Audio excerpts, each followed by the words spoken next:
Hey everyone, you're listening to the official podcast of 4PlayerNetwork.com. With the onset of our first ever Fantasy Critic League, this has been a fun and exciting year for us. Get our takes on the latest games, industry news, and weekly league updates by joining us for our live recordings every Thursday night at 8 p.m. Central on twitch.tv/4playerpodcast, all spelled out. Audio episodes launch on all podcast services Monday mornings at 9 a.m. Central, along with the VODs on YouTube, but Patreon and Twitch subscribers can get the episodes a day or two early each week. No matter how you prefer to tune in, just know that everyone is invited to jump into our lively community Discord at discord.gg/4player. But enough about that, let's get down to business. First of all, welcome to 4Player Podcast. Second of all, does anyone else feel weird when you go to say Chris Davis, but you sometimes you accidentally stop yourself from saying Davis, you just end up saying Chris, and then you just you're left with this uncomfortable void? Uncomfortable? I don't think I've ever said Chris. It's happened to me a few times. Also, in the reverse, I've accidentally started calling other Chris's that I know by their last name because I'm just so used to following the word Chris with the last name. So it's starting to seep into other parts of my subconscious. So I've been like my wife. We've been together for a long time, right? And I've known you idiots for a long time, right? So yes. if y'all ever come up in conversation, it's just Nolan or Nick, but I always say Chris Davis. I've never like in private conversation with my wife, I've never just said, Chris, not Chris Davis. And I don't know if it's because Crispy exists, but I also say Crispy. So I could just say Chris and she would know that I'm not talking about Crispy, right? But I still say Chris Davis. Yeah. It's a weird subconscious thing. It makes sense. Who the hell knows? Anyways, welcome. As you may, if you're watching us live on twitch.tv/4playerpodcast, you may have noticed it's Friday, not Thursday, when we usually record. But, regardless, we're here. We're ready to talk about video games. We missed the show yesterday. We're going to make up for that tonight. We got a lot to talk about. A lot of new video games are out and about, and we're playing them, so that's always great. We got Mortal Kombat 1, which, now that I'm thinking about it, has anybody else here played any Mortal Kombat 1? I watched the movie on YouTube. No. Well, which Mortal Kombat 1 movie? Because there's several. No, are you saying you watched all? Let me tell you. The whole story mode. Yeah, that's kind of what I want to talk about tonight. Most of it. It's a lot of cinematics, but very big 82 energy, I'm just saying, Too bad it's an 85. I am the worst person probably to talk about any fighting game, and I'm realizing now that I'm probably the only person here who's actually played the game so far. So that's going to be interesting. But we also got that's because I'm only interested in real fighting games. Yeah. Damn. Snap. Hey, I'm gonna spoiler alert. I'm enjoying it quite a bit, but you know what? Would. I will say this. Take that with a grain of salt because I don't play fighting games. So, whatever. We'll talk about that later. We're also going to talk about that Resident Evil 4 DLC, which I didn't even realize was coming out this week. They announced it this week, and it's out. So I know Brad and Chris Davis have played that. We'll talk a little bit about Shadow Gambit, and of course we got some news to talk about this week. But before we get into any of that, I don't know. How's everybody doing? Fine. Oh, pretty good. I'm alive. How are you, Nick? I'm all right. It's been a weird week, but Wait, hold on. Is this the podcast? This is the podcast. You didn't introduce us. Yeah, I know. I'm trying a new thing where I don't introduce. New thing. I like it. I didn't even realize until just now, and I was like, "Wait, did he forget?" I didn't realize you were trying something new. I'm sorry. Let's just start over. Let's start over. I'm sorry I ruined it. Let's start from the beginning. Okay. What if we started over and just started introducing everybody? Sorry. I'm your host. Go on. The usual suspects are here. If you listen to our show, you've probably already sussed it out. If you don't know who we are, I'm not going to tell you who we are. You should just go to 4playernetwork.com. You can find out who we are there. But hey, Mikey, did you draft anything this week? On our fantasy critic? I see what he's not you, Jeffrey. Chris Davis is not in on the joke that's happening right now. I am not. I also noticed that Brad picked a name from somebody in chat and just started parroting that name. So I don't know if it's gonna. I don't know if that joke's working out. But, fuck. Where do we go? Fantasy Critic. There's no new for Fantasy Critic, right? There's a bid. Mortal Kombat's out. There's a bid? We have a bid this week? I haven't even checked. I checked an hour ago. I stopped looking. Damn it. What's the bid? I feel bad. Let me pull back in. I gotta log back in. Hang on one sec. It is the Lamplighters League. This is obviously a Chris Davis pick. The Lamplighters League? Lamplighters. He's the only one that knew about that. So proud of that's Hairbrained Schemes. That's their XCOM like that they got coming out. That's Hairbrained Schemes. This is Chris Davis. Is so obviously Chris Davis. This is Chris Davis trying to act like he has no idea what game this is. I think they made like a BattleTech game or something. No, I'm a big fan of their BattleTech game. I was just very disappointed when they announced this. Whoa. Hang on. This game looks cool. Don't be mad at Hairbrained Schemes for doing something cool.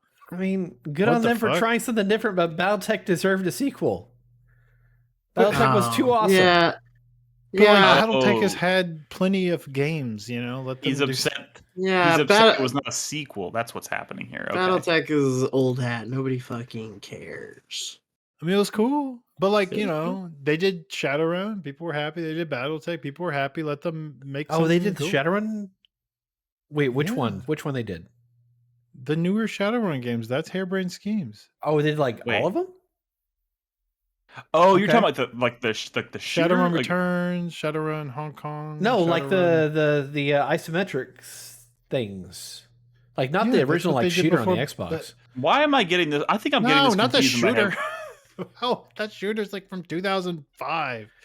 No, the CRPGs, like the more recent Shadowrun games.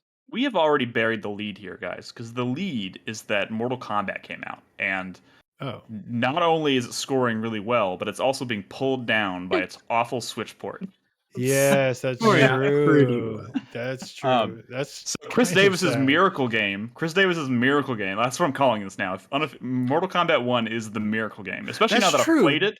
Especially now that I've played it, I'm like, holy shit, this is a miracle. Because not only did this game get announced to come out this year when after he drafted it, it's fucking awesome. But now it's being like the reverse miracle thing is happening for Crispy because now it's being pulled down because Crispy was at an 88. It was at an 88, which is fantastic for Chris Davis, but the Switch port is fucking atrocious apparently, right? Like it's like missing facial animations or something. Like it's just like impossible to ignore. So that review score is coming down, which is benefiting Crispy a lot. It's benefiting him to 3 points. It's helping Crispy, but I'm more afraid of Crispy than Chris Davis, so I don't want the Switch port to be dragging this score down. I want it to go back up. Yeah. I mean, honestly, I can kind of see why they lump these things together. This is the first time I think we've seen this year because I was worried it was going to happen with Hogwarts Legacy. Which I didn't hear the Switch port still has not come out yet.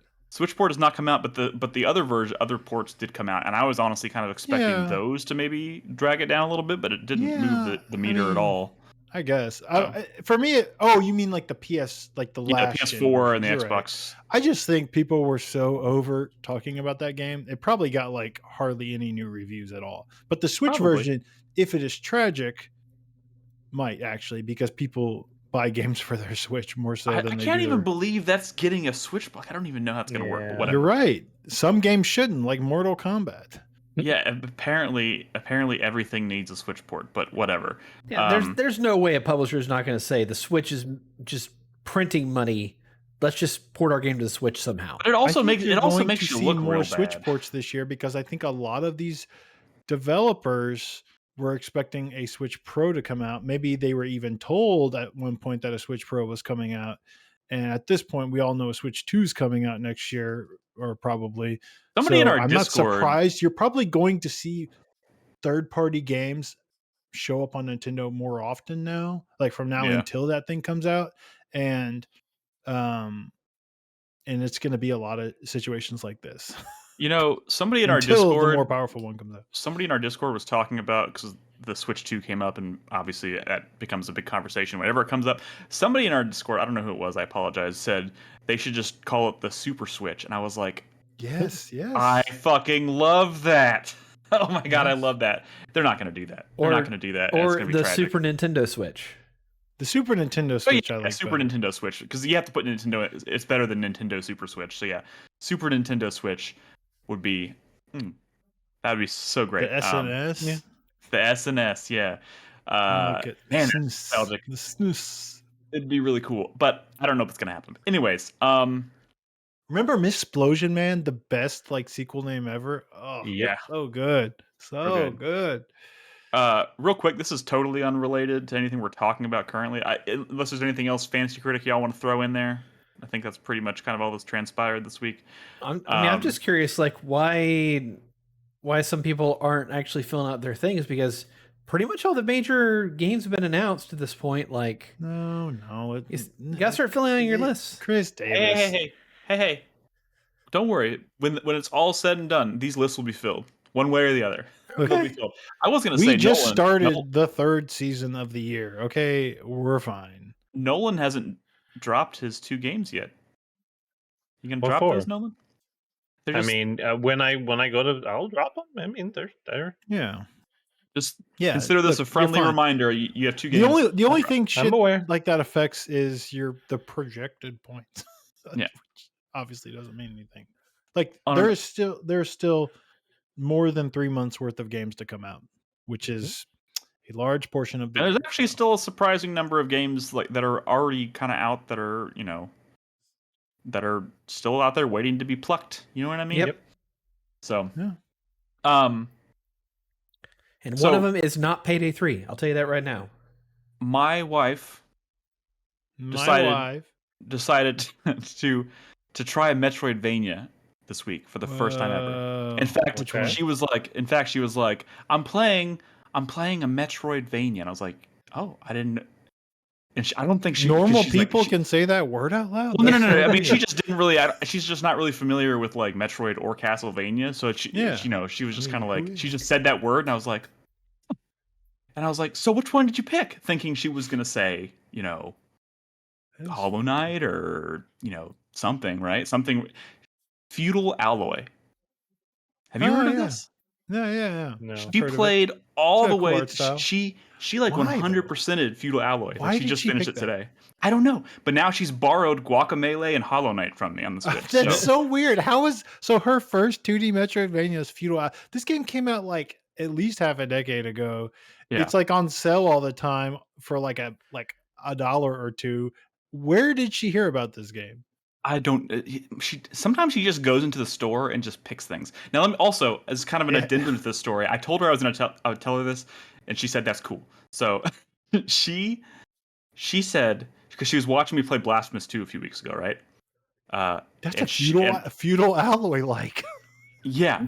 No. She looked at that game and she goes, I forgot how it came up in conversation, but she just casually said that game looks like pixelated garbage. Like, that was her exact term. This was after she played Feudal Alloy, which she told me I could tell you this. She told me I could tell you that she is what's the word? She said Sea of Stars looks like pixelated garbage. She does not. Excuse me? She because you can see the pixels? No, she does not like retro style graphics. Just plain, just straight up. Your wife. I mean, Feudal Alloy is not like. I mean, but there's a difference between something like Feudal Alloy, right? But it's and like but like if you were to like compare that side by side with like Symphony of the Night or even Blasphemous, right? There's a very clear difference in the art style. So it's the pixels. It's the pixels. She does not like pixel style graphics. Huh. So that's why she grabbed it. I was like, well, maybe you should play like Ori or something. And then she came in here and she went with Hollow Knight and Guacamelee, which are both fantastic games. But I thought it was really funny that she was like just unabashedly like looks like hot garbage. I would not have been surprised if I had gone my whole life without ever hearing the name of that game ever again. Yeah, I had to look it up. I was like, "What is this?" But I was like, "I'm glad you picked it and that you enjoyed it, because that could have very easily been your first and last Metroidvania if you picked the wrong one." So yeah, I mean, I don't think it's like super beloved, but no, it's not. That's like a super niche. Like that's how did she find that? For some reason, I had looked up Feudal Alloy because I wasn't familiar with it, and it does have an interesting art style. But has she heard or have you talked to her about Dust, an Elysian Tale? No, I haven't. But that's also a good be one. up her alley then. Yeah, for sure. Dust I was trying to think of like great game. I was trying to I was doing an inventory of Metroidvanias, and I was like, what's the pixel level of the graphics in that game? I had to like think about it. I was trying to think of that too, and I was like, that's one that has like a good art style. It's very, it's kind of, yeah. Tell her about, dude. There's this game coming out, which I know maybe y'all. God, what's it fucking called? It's got like it's a Metroidvania that's coming out that has. It's called Cookie Cutter. Show her the trailer for Cookie Cutter. That shit looks fucking wild. And don't look up a screenshot. You need to see it in motion. Now. I was reaching for my phone to look up a screenshot. Your phone has motion too, but okay. That's cool. Well, Feudal Alloy. Hey, things may change. Maybe this will be like maybe it'll be a gateway drug, and eventually she's like, I need more Metroidvanias, but I've run out of all the pretty ones, and she'll like start dabbling. And there's tons of pretty Metroidvanias. I couldn't believe she don't like pixels. I couldn't believe when she was watching me play Sea of Stars, and she was like, she's like, I don't like the way this game looks, and I was like, what are you talking about? It's like one of the prettiest games of the year. That means Robin prefers Nidhogg 2 to Nidhogg 1. Yes, she would definitely, although she probably would hate both of those. Cookie Cutter has some interesting animation. I know, it's beautiful. Interesting. Anyways, cool. I just wanted to share that. So let's go ahead and get through the news so we can get to the video games that we're going to talk about tonight, because there has been some interesting stuff that I think is worth mentioning tonight. And at the end of this, because Tokyo Game Show is happening right now, so we're obviously not going to talk about all the stuff that's happening at Tokyo Game Show because it's a lot, but we are gonna talk about kind of our initial reactions to two big games that we here at 4Player are all very much excited for. Most of us. Dragons Dogma 2 got like a 9-minute gameplay trailer, and Like a Dragon Infinite Wealth got a 5 or 6 minute trailer showing a lot of gameplay. So we're just going to talk a little bit about those, and then we'll roll into the video games that we're playing. But I want to start with kind of the big headline, and this is a big one, but the things that we've kind of narrowed it down to the things I think we want to discuss about it. But there's a huge Microsoft leak this week, and it all kind of boils down to like the Activision acquisition thing. But I guess these leaks kind of were stemming from that, right? But out of those documents that leaked, there's some really interesting things. One of which is a tentative Bethesda release schedule. Now, these documents were, I think, a few years old by the time they were made public. Some are very recent, some are old. This particular forecast for Bethesda dates back to fiscal year 2020. Right. But you can already see, just looking at it, the things that have already come out that were obviously not released in the predicted window of time. Pre-purchase by Microsoft. Pre-purchase, right. Pre-purchase, so obviously things moved pre-pandemic. around. So we're not going to talk at all about like released windows or times, because those things will change no matter what. But the things that we do see on this document are, one of which being something called Doom Year Zero, which sounds like that's probably going to be the follow-up to Doom. Oh my Eternal. God, why am I Eternal? I'm about to say Immortal. I was like, that doesn't sound right. Doom Eternal. So Doom Year Zero and several DLCs for it were on that list. Of course, Elder Scrolls 6. The Indiana Jones game was on there. A Fallout 3 remaster? What's our also is an that Oblivion something that we're remaster, interested in? Which is no, I mean I think so, right? Like the Oblivion. So that's what I'll say is, while Fallout 3 seems like it wasn't that long ago, it was 2008. Yeah. Maybe a game everyone else loves has actually been re-released 3 times now. That came out in 2013, 5 years later. Last of Us. What's wrong with remaking a game from 2008 that everyone loves? Go back and play just like OG vanilla Fallout 3. Yeah, it does not look amazing. Yeah, it's a little old. So I mean, plus, don't get me wrong. Fallout 4 is very divisive. So they've made 2 Fallouts since Fallout 3. So well, technically 3 if you count New Vegas, but I don't think that's really part of the equation. But I just think it's interesting that they're going back to remaster some of the older ones because people love those games. And you know what? I think they've done enough Skyrim. Maybe it is time to bring Oblivion into the back. Well, that being said, I really feel sorry for the mod team that's making Skyblivion, because that is a thing. Yeah. I think there's 2 more worth mentioning. Yes, absolutely. And I have them on my list. Well, there's actually 3 more. One of which, the kind of the least interesting one, but also maybe the most speculative, is there's something on there that was licensed IP game. This is not the Indiana Jones thing either, but obviously we're not going to speculate on that because that could be anything. But the 2 big ones are Ghostwire Tokyo sequel. Like that game was successful enough to get a sequel? I don't know. Well, when did Ghostwire Tokyo even come out? Well, yeah, so I was saying, when was this document written? This might have been written before. You're right. Tokyo they have a came out. 2020. When it was Ghostwire Tokyo was so fucking hyped. I would not be surprised if they started planning a sequel before the game even came out. Right. This document more than likely came out in 2019. That's probably when it was written. Yeah. So because it lists like Doom Eternal launching in 20, which is right, but Deathloop launching in 20 as well, which it came out a year later. So So you're right. That I wouldn't be surprised at all if that Ghostwire Tokyo sequel got shelved already. But it's in general about all of these leaks. In general, about all these leaks, one of the things that Phil Spencer said is that like it's disappointing because so much has changed since then, and is not going to be. Now people are going to be doing exactly what we're doing and looking at this thing, and they're just like going internally screaming. So here's the big question, because I think it's the most interesting one on here. Do y'all think Dishonored 3 still exists? Oh boy, I don't know, man. I mean, here's the thing. You gotta imagine that like they know there's a difference between Arcane Redfall and Arcane Dishonored, right? They're 2 different teams, 2 different studios, and Dishonored has had a great track record critically, but I don't know if it's ever been like a super successful franchise. I think Dishonored 3 is a thing that's still happening because after the launch of Deathloop, they purposely did some content updates and post-launch stuff to directly connect it to the Dishonored universe.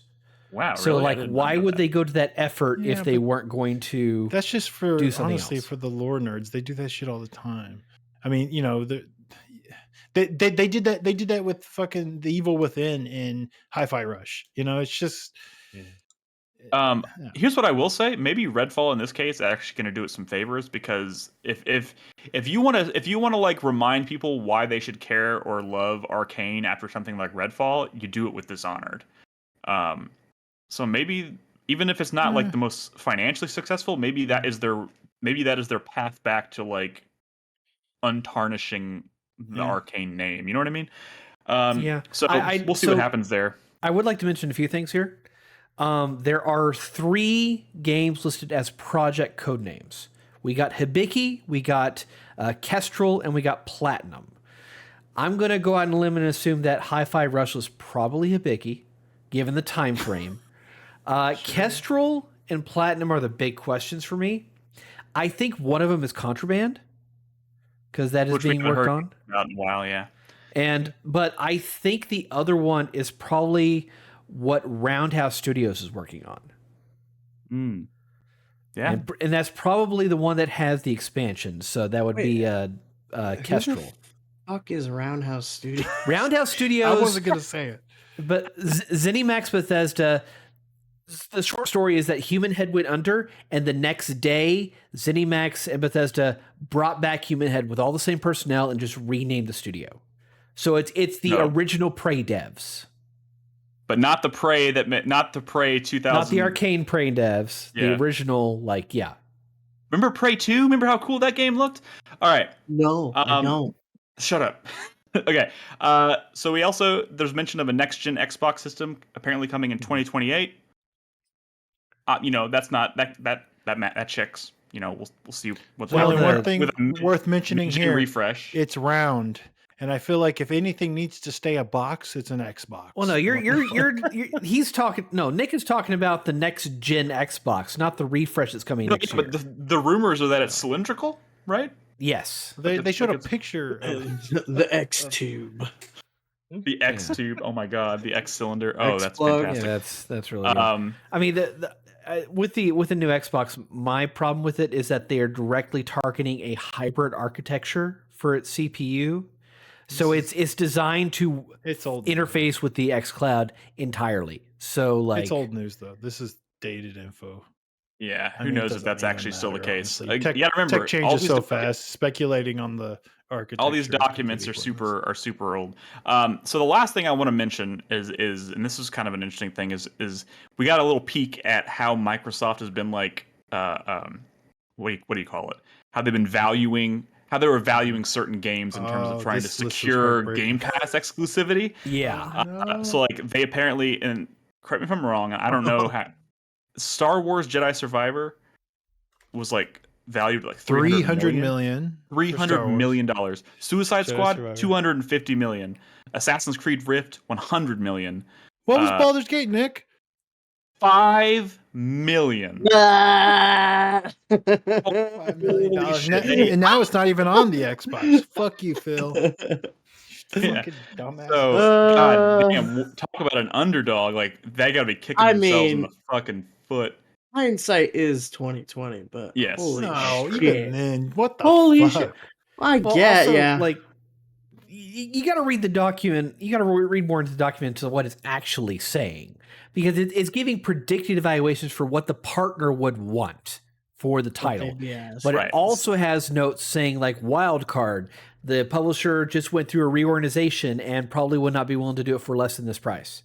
So like there's a bunch of notes like that denoting. So it sounds like it's a pitch document for saying you can go for these big games, but we probably don't want to spend that much money on them. Sure. Yeah, I will say the magnitude of the difference, like 300 million for fucking Jedi Survivor versus 5 million for Baldur's Gate is so you said 5 million for Baldur's Gate, and wasn't like GTA on there at like 12 to 15 million a month? Yes. A month? Oh my god. Crazy. It is crazy. And you know what? The little note next to Baldur's Gate 3 was stinky poopy nerd game. 5 million. I will say this, and Chris Davis has a good point, and I think this is something you should remember when listening to our show is, we're not really a news show.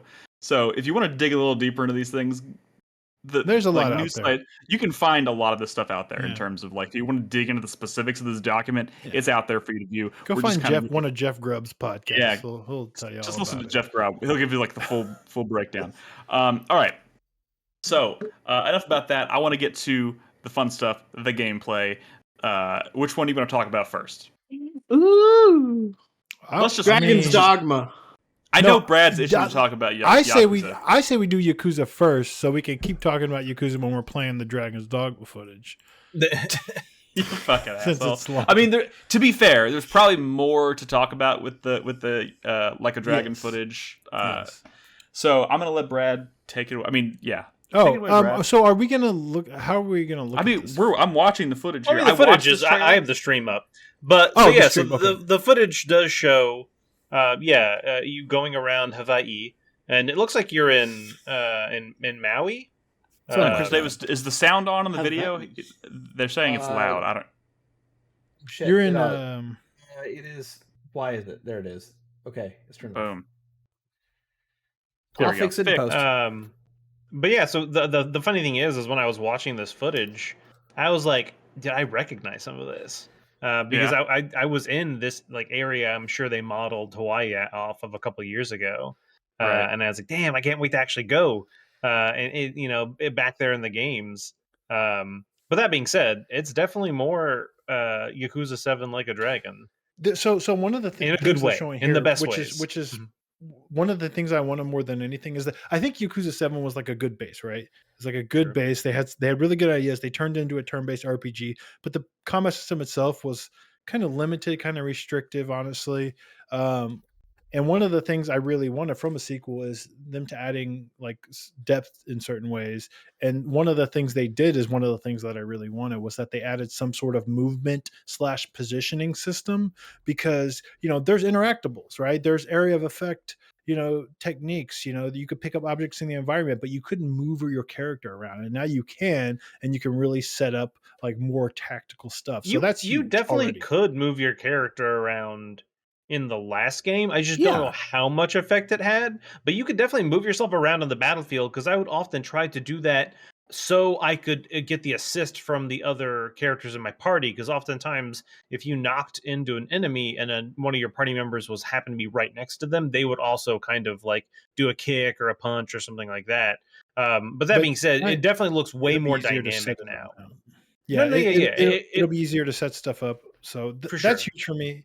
And as far as like other depth goes, who knows? But like that's already like enough for me, honestly. Even if they don't change much else, the rest of this is like a lot of flavor. All the classes and stuff also are new. The you can be like the desperado and like the housekeeper. Yeah, the vocations. The housekeeper has like a pressure washer and like a vacuum cleaner. That's pretty funny. Yeah. The Desperado. This was my dream was Yakuza Goes West. And while it's not Texas, we got the job class, and maybe that's enough for me, man. I don't know. I'm excited. I hope there is like, I kind of wish there was like an American like party member, or maybe there will be more. I doubt it. They show a lot of party members, and I have a feeling that's kind of like gonna be them, like right here. But I don't know. Danny Trejo is in the game, and voicing the character. Really? So I'm kind of excited about that.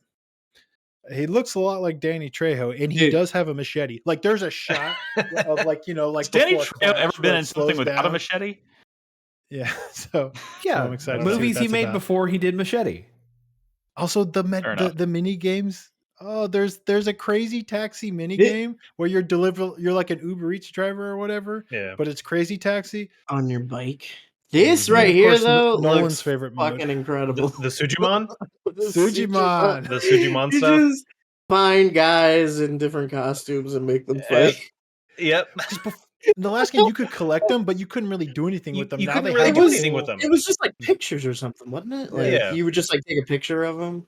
Mm-hmm. And now there's a whole like you can raise your Sujimon and battle them, and it's brilliant. I wonder also, if that's actually like what's up? Was that straight up just a live action woman in a bikini? That's what they're doing now. They're doing it with Like a Dragon Gaiden, and they're doing it with this game. Is that all like the Hostess Club stuff? Anytime it's like all the stuff with the ladies, now they're just or like dates. Now they're just live action. There ladies. is a notice. And you know what? FMV. That is so weird. I'm excited. There is a notice on the Steam page for this game that says there is frequent live action nudity in this game. Hell yes. You on board now, Nick? We're doing it. I felt something. So the thing is like I feel like every Yakuza game has like a really significant, or at least one significant mode on the side that's usually completely optional, but is like you can spend dozens of hours playing. See, that's like my the question. Last game like, was the management. What is the replacement for Senbei? I want to know what the new business is. But see, it might not be a business management system. I think it might be like the Sujimon battle system. I think them going deep with that could be like. Didn't they show like a host club management thing here? Well, I don't know if he was visiting a host club or just. I think he was visiting one. He was like chatting online, and that was something you could do in the last game, right? You could like chat with people or whatever. Yeah. But that wasn't like the actual like management, the business thing that made you money and stuff like that. I don't necessarily know what it is in this one, but it could be a lot of different things. It could be the Sujimon stuff for sure. But there was that one scene too where there was like a panel of all the main characters sitting around talking. I don't know what that was.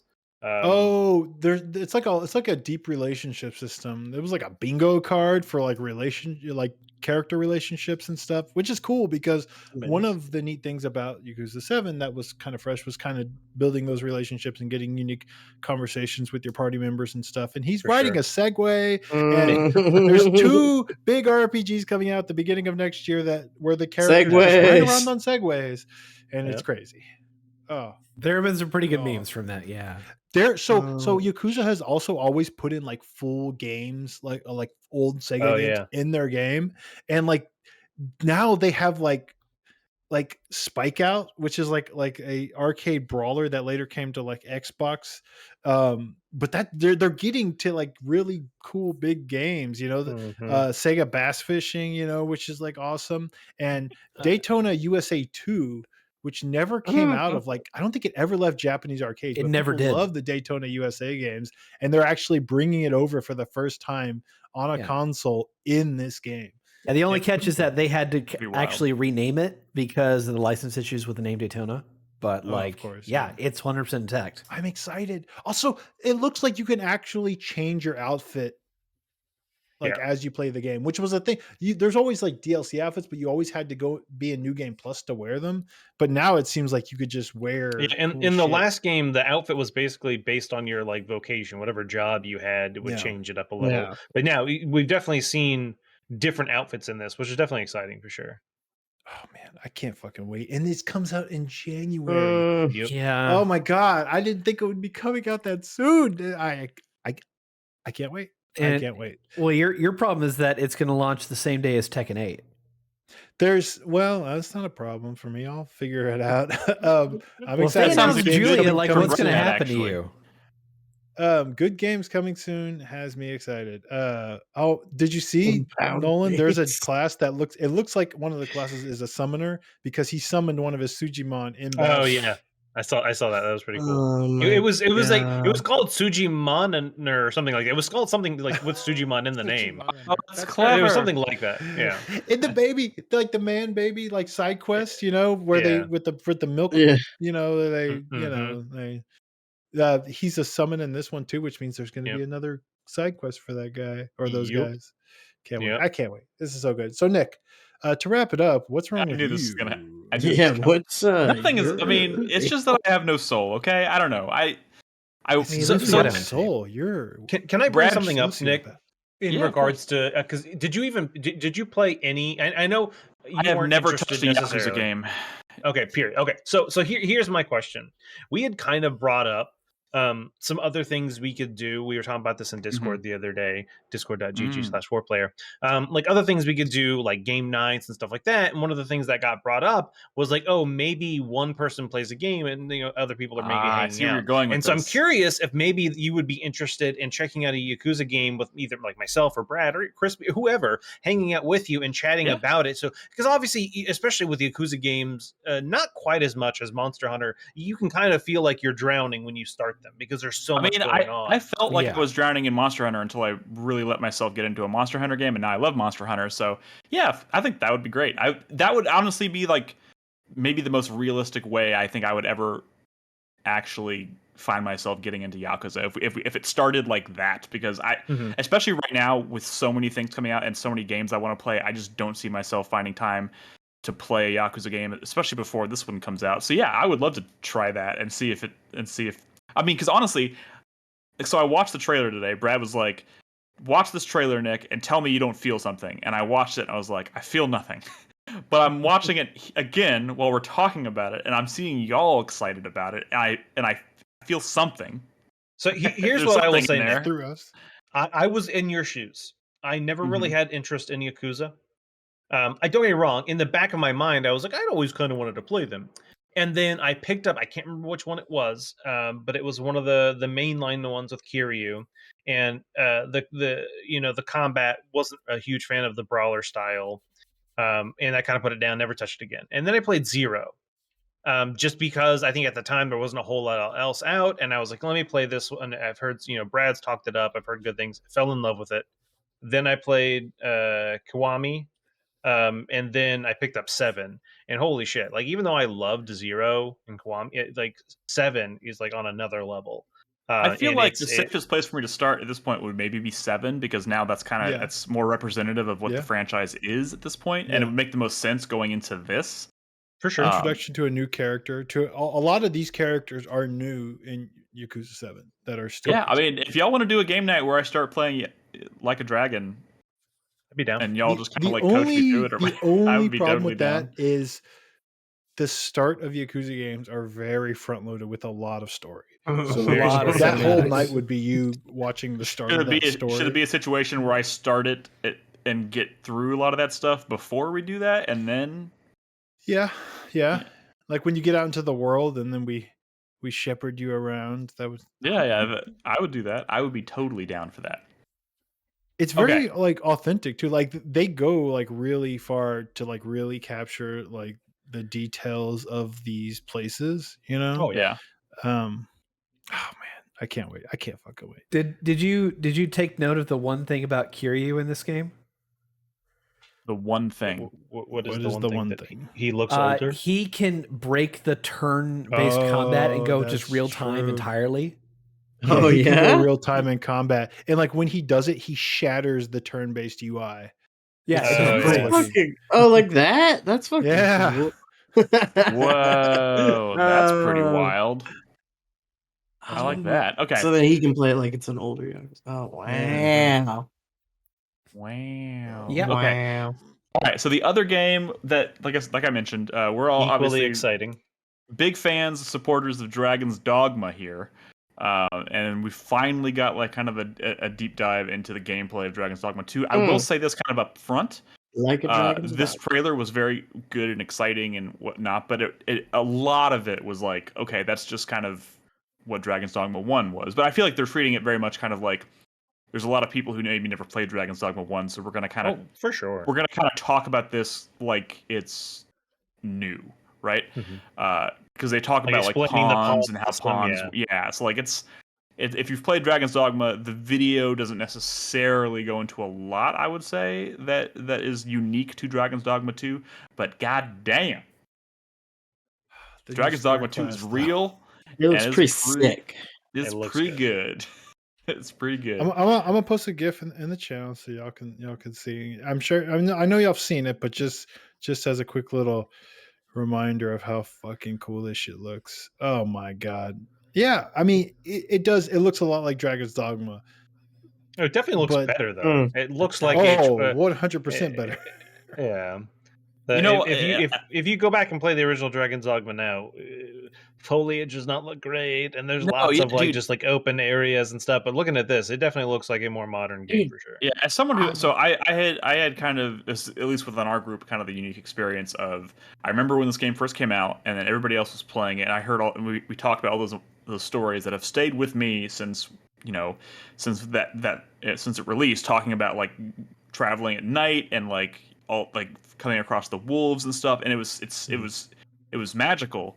And going back and playing it now, like more recently, like the graphics are like specifically like the lighting system is not as impressive as it probably seemed way back in the day. Technology has come along since. Yeah. So like, I know I'm gonna experience this one right alongside everybody else here. So I'm going to play this day and date. So. It's the fact that they like call out something like specifically they call out stuff like that in this demonstration of like, look, like the nighttime stuff, right?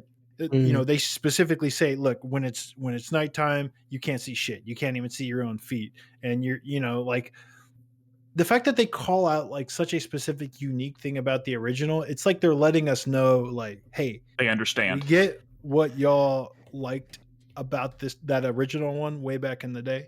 We know not everyone loved it, but we know what parts you loved, and we got you, and that's good. That's what I wanted to hear, because I was always worried that this thing could morph into something else, because at one point it did. They did like this MMO spinoff of Dragon's Dogma, and it failed, and then a decade passed, and who knows what this was going to be. And to see that it's like fucking Dragon's Dogma as hell is very exciting for me. And if you really like pay attention, you see like the mage levitating way more in combat, which is cool because it was a spell that you could have, and you kind of used it for exploration, but it never felt like that useful. But here it seems like it's a thing now. So them taking like little ideas and really like expanding on them to like make them more exciting is kind of what I want to see. The world is 4 times bigger, they've said, which is I mean, the world definitely was not small in the last game, and in the original game, the world was a decent size. I mean, I think by modern standards, it would feel small. Okay, yes, it was small enough. It was small enough that when they were talking about like fast traveling in this game, like they were talking about the carts that just like kind of roll around and you can hop on rides with them. I was like, that's fucking sick, because I like that almost kind of seemed pointless in the first game. So I think one of the things with the first game was because fast travel was limited to resources. Like you couldn't just fast travel on a whim. Yeah.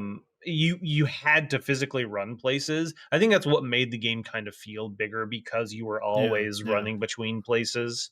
As opposed to in this one, which it seems like there's carts will be, it's almost like taxis in GTA. They'll just kind of be around and you can just hop in them, which is a cool concept. Which is cool. And it's big enough that they have like different biomes and shit. That's cool. Yeah. So in this trailer, I'm not sure. I'm curious to know like how dynamic this was, or if this was kind of scripted. But like there's that battle with like the big like Cyclops or ogre or whatever, and it was like in front of like this like damned wall.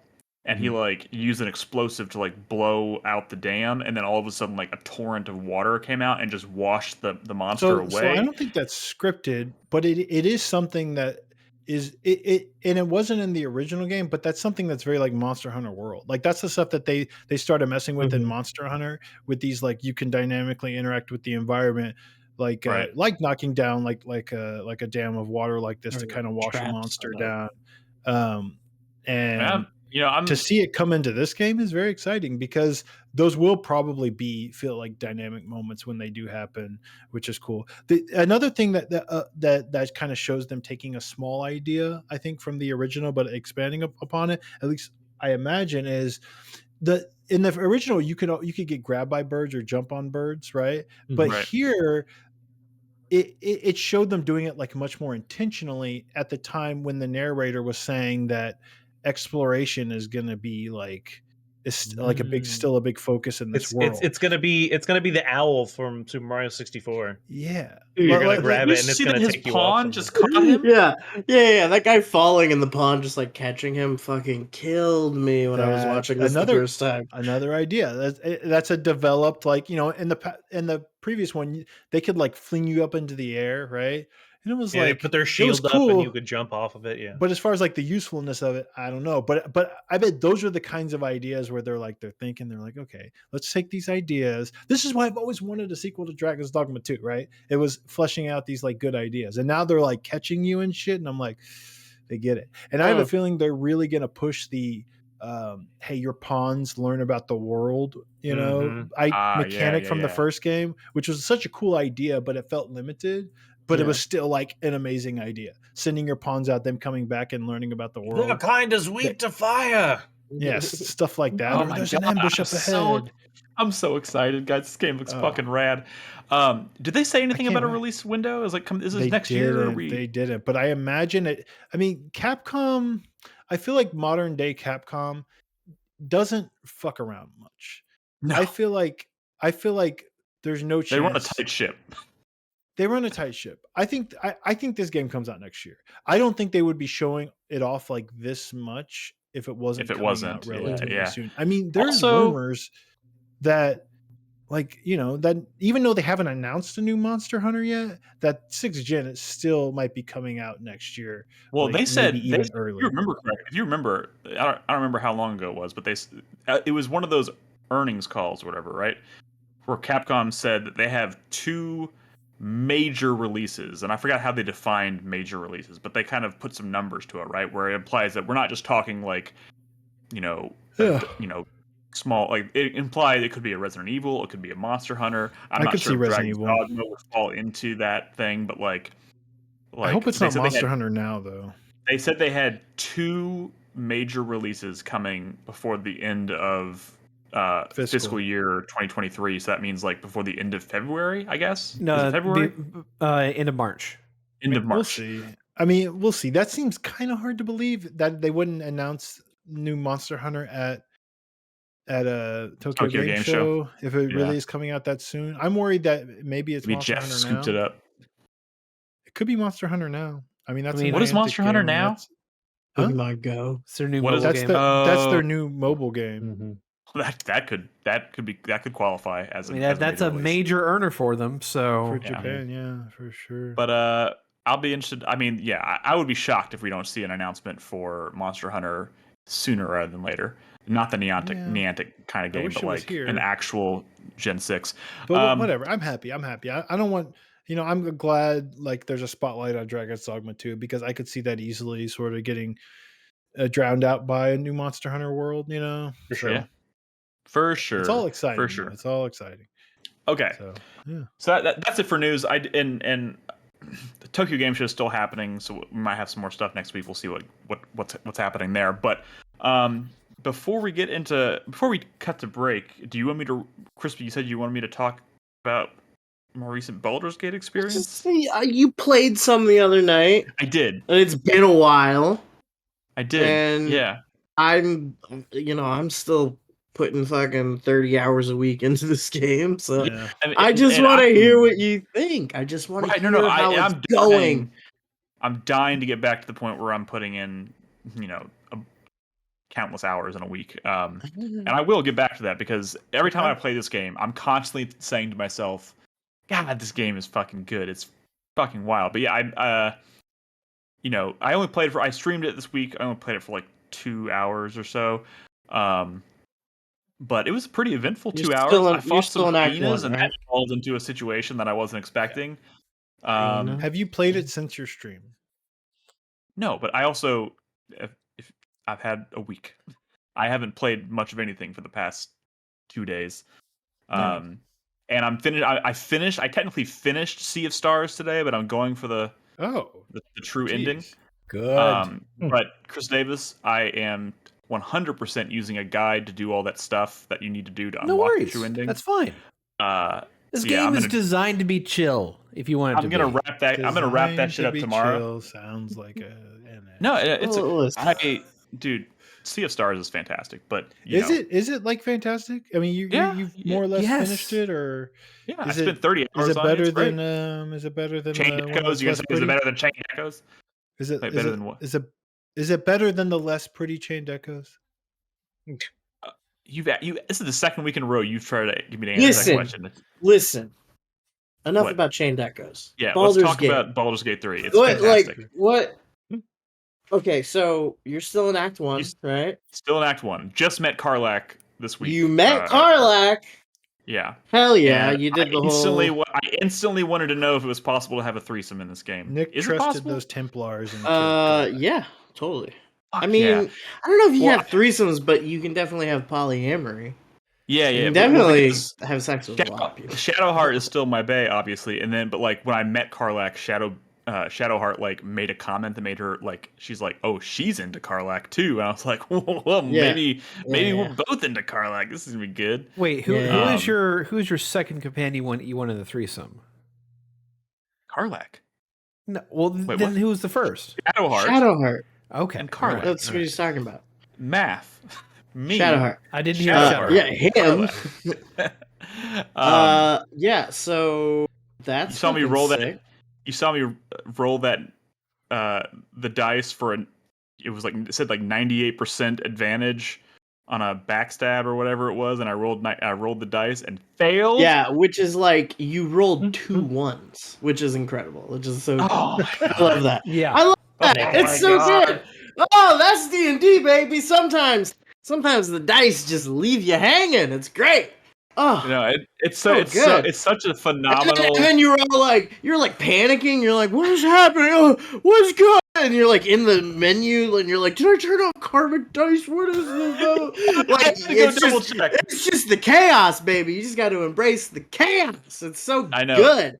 And no other game that I have ever played has made me embrace the chaos the way Baldur's Gate 3 does. So man, I will say this: don't even fucking know, man. But did you when you met Karlach, did you deal with her little like problem with letting her go into the village and slaughter everybody? Is that what you're asking? What? Wait, no. The paladins. Yeah. What about the paladins? I let her kill them. Yeah. Did you fight them? Yeah. You fought. Okay. I was just I trusted him. And I was just curious.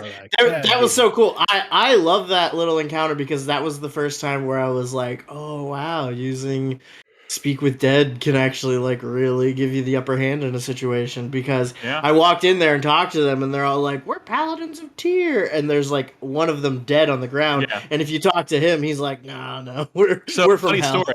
Funny story. That's the exact thought process I had, right? But I had already used Talk to Dead that day once, and I didn't feel like going back and resting. No, you reuse it, like you can recast it for free. Yeah, it's a ritual spell. Once you have used it, you can recast it as long as you don't go to a long rest. It's in your. It'll be all the way on the right side of your. No, I know, but I tried talking to it and it wouldn't let me. It said I've already. It grays out. Cast Speak to the You Dead. Can't cast it on the same. You can't cast it on the same body multiple times. Okay, I didn't know that. I didn't talk to that body, but no, I was like, only get to do it. You only get to do it once. You get those 5 questions, and that's it. Right. But I didn't talk to that body at all. So I assumed I would have to go do a long rest before I could cast it again. Oh. So I didn't talk to him. Yeah. And then I met Karlach. And so I was purely going off of like my intuition and what she was saying and how I felt about her character in that moment. And I was the just fact like, that you knew she was a party thinking member. to myself, maybe I should have talked to that corpse. You knew. And that was like, nah, fuck it. You can go. There's go also ahead. some corpses, even if you cast a spell, it won't work. Oh yeah, no. Oh, there's a lot. Yeah, there's a lot. Especially when you get into Act like 2 and 3. Like I feel like they really front loaded that stuff. There's also some that outright refuse to speak to you. Some of the coolest shit in this game so far for me has been talking to dead and talking to animals. Like the things those decisions that I've made have led to are incredible. Yeah, and there are still there are some of the best characters in the game are animals. Yeah, there's maybe even a vendor that you have to use one of those spells to access. Yes, it's so good, dude. I don't even know who you are talking about. Well, so good. This game is incredible, man. Patch 3's coming. Patch 3's coming. This is a $5 million game if ever I've played one. The great thing about me playing at the pace that I'm playing is that by the time I get to chapter 3, it'll probably be patched up pretty nice. So yeah, they just released a big one today that I haven't even looked at the patch notes for, but I hope they've ironed some of it out, because Act 3 has been a little bit of a bug fest for me. Right. But still so good. Yeah, I'm very excited to kind of get back to it. I'm excited to do this. I'm excited to play Starfield. I'm excited to play Lies of P. It's just there's so much stuff right now. But I wanted to finish Sea of Stars. I wanted to finish Sea of Stars because it was, I was enjoying it, and it was like I can probably knock this game out, within a reasonable amount of time. Other games are not what I would call. It's only going to take you a few more hours to do that side content, get the true ending, and once you get the true ending, which is really great, load it back up and use that final item to go to the secret place where they have the secret thing, which is really fucking awesome. Okay, cool. I'll do that. Now I plan on doing that tomorrow. I spent my entire lunch break today hunting down the rainbow conch shells or whatever they're called. Yeah. And have you gotten the parrot yet? No. Okay, so you haven't gone to the city at the lake. Yes, I have. Okay. We'll talk about this after we need to take a break. When we come back, video games. We're gonna talk about Resident Evil 4 separate ways, Mortal Kombat 1, Shadow Gambit, and then we'll wrap up as we always do. So if you're listening to us or watching us live, don't go anywhere. We'll be right back.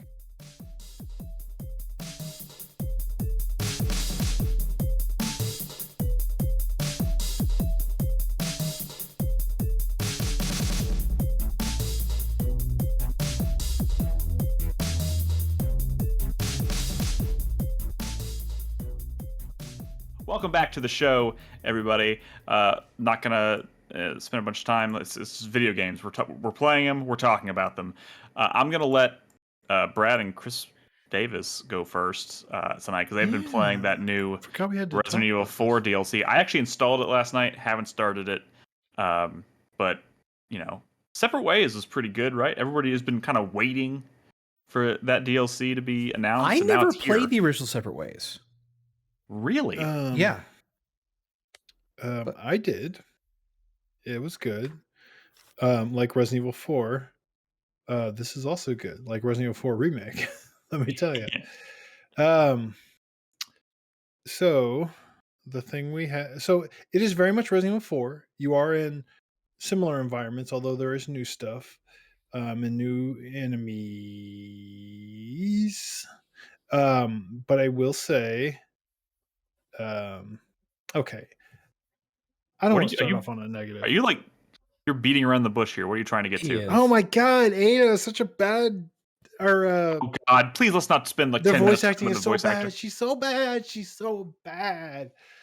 Brad, they had a budget of dozens of dollars. Like you gotta give them a little break.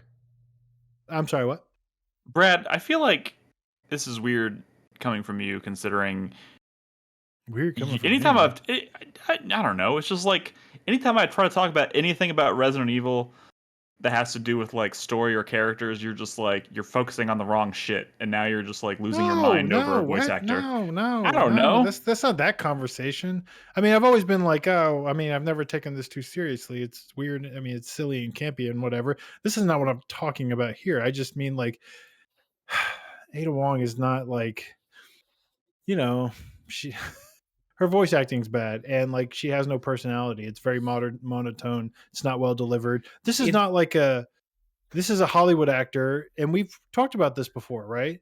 Hollywood actors sometimes just aren't fucking any good at voice acting. That's going to come up in Mortal Kombat 1 as well. Yeah. Yeah. I've heard about that. It's very common, and so I didn't even realize that they cast the Ada Wong from that most recent Resident Evil movie, and I looked up that clip, and she was only in like the post-credit scene, and she was bad in that. So I don't know if they saw. I mean, she has the look, obviously. Wait, which movie? Which Resident Evil movie? The most recent Welcome to Raccoon movie, City, the live-action one. Oh, I didn't watch that. Yeah. Which she was really bad in that. So, but whatever, it is what it is. But since she's like the star of this, and she's like kind of talking to herself, she's the one doing the quips. The fact that like almost every single one of those is just kind of like it is dragging that part down a little bit for me. I kind of wish like so you do interact with Luis in this, obviously, but I kind of wish he was just around all the time, because honestly, it fucking needs it. Ada Wong by herself in this delivery is not a very good driving force in terms of character and story, but as far as the way she plays, it's pretty good. It's pretty good. Yeah, the voice acting is questionable with her. That's being generous, but like her actual like gameplay mechanics like are just enough different from Leon to really make it make her feel interesting. It has been a long time since I played Separate Ways, the original Separate Ways, so I don't really remember much about outside of it being you playing as Ada. Is there anything dramatically different about the way the game plays? This feels more different than Separate Ways did to. Really? Honestly, it's been a long time for me as well. Her big, but and granted, I can't speak for like the original product, but her big thing in this to differentiate her from Leon is that her grappling shot is actually useful in melee combat. So if you are ranged melee now, if you stagger an enemy from a distance, instead of having to run up to them and to melee attack them, she'll shoot out her grappling hook, launch herself at them, and do a flying kick at them. Oh. And the cool part is you'll tank through like other hits while you're doing it, like axes like flying at you, other enemies like striking you. You'll just sort of like knock them away on the way to the enemy that you're grappling, so you can kind of use it like strategically, and it's fun. I mean, Resident Evil 4 Remake is really fun to play, and Ada is fun to play, in her own way. I mean, it's more Resident Evil 4 I'm really Remake, glad this DLC which, came by out the way, when it did. is a really good game. Because like Resident Evil 4 came out so early in the year, and it's been such a ridiculous year. I didn't want this game to sink to like move to the back of my mind as much as it had. As we get later and later in the year, because I do want to think about this game when I think about my favorite. It'll be a good refresher for that. Just kind of reminding people that it's been a crazy year, but this is still one of the best games of the year. Yeah, and it's like $10, right? It's like $10 for like a 6-hour DLC. It's $10. It's 7 chapters. It's 7 chapters. Damn. And it's $10. Some people are saying that it's about the length of Resident Evil 3 remake, which is sad, but also impressive. Yeah. You know, that is true. That is but true. I also like that it's very complimentary to the Leon's campaign. Like there are a lot of cutscenes where you get to see the other perspective of what's happening, and it flows much better than I imagined it would be in the original, with like there being chapter breaks and things like that. Like it feels like the narrative's flowing much better. Okay. Yeah, okay. Which is, you know, I mean, that's kind of what Separate Ways is, right? But it's cool. Like I kind of wish that they gave you a little more agencies in those moments. Like I almost wish that they sort of made a game out of it, right? Like for example, when the chief is holding Leon and is about to like kill him, and then Ada shoots him, right? Yeah. And saves his ass, at least in the remake, right? And wouldn't it be cool if like you see that moment happening and you have to take that shot, or like you get like a game over or something, but like in real time? It happens in a cutscene in this, but it would be cool if they gave you like control over that moment and almost made it a sort of a game out of making sure the scenes played out the way they play out in the actual game. That would have been really cool. But you know. I mean, I agree with you there. I think just their idea there would have been like they wanted to de-emphasize QuickTime events in this game. So like I don't know. No, you're right. That would be really cool, but it's also not something I ever really expected them to do, because I just don't feel like they've never really done anything like that in this series. It totally would have been a really cool way to inject some new life into it, but it does. This DLC does feel substantial. It is like quite a bit more linear, I guess, just by nature of it being a more abbreviated experience. There are times where it kind of opens up a little bit, but I just like how, even though you're kind of revisiting places you've been in the main game, there's like always like a twist on like it never feels like what you were doing when you were there for Leon. They come up with like some cool new scenario or like gimmick or something to make it feel a lot different. You're approaching existing terrain from a different angle for the first time. You had different capacities to explore the map from, so you can get up to high places and low places that you couldn't get before. It's a lot of that, like the El Gigante, right? Like or the so you know, that's a fight where, you know, with Leon you're just sort of on the ground, you're running through legs and stuff and just that sort of thing, right? But she has a grappling hook now, which isn't just a combat thing, but it lets her get up high in the environment in like, you know, prescriptive places or whatever. But it like the fight versus the El Gigante, like she's on top of like roofs and she can like grapple from like roof to roof, and like the things like punching the buildings down and like kind of like and he can straight up like knock those buildings down, but you can stay up high, you can get on the ground and fight them like Leon would, but like being able to get up on a roof and like shotgun the thing on his back is just like a cool way to approach that fight, which you've never seen before, right? In either of the games. Like the actual sequence with how the El Gigante can destroy the buildings dynamically, it's was cool. Actually pretty impressive tech to me for that moment with the engine. So it's a no-brainer. It's $10. It's like, you know, 5 hours of more Resident Evil, like new Resident Evil. I mean, I don't usually get excited about DLC, honestly. When I'm done with the game, I'm done with the game. Granted, I love Resident Evil 4, but this just felt like the perfect thing to kind of play, you know, between all these massive RPGs, right? You know, I've been saying, how often can we say the price is right on DLC? I feel like it's like I was like not anymore. Kind of these days, God, any other publisher would have sold it for $20-$25, I'm sure. So it feels good. Nice. Okay. Shift gears a little bit. Again, I want to reiterate before I start this. I don't play fighting games, so I'm going to choose my words carefully here about Mortal Kombat 1. I've only played about 5 or 6 hours of the game at this point.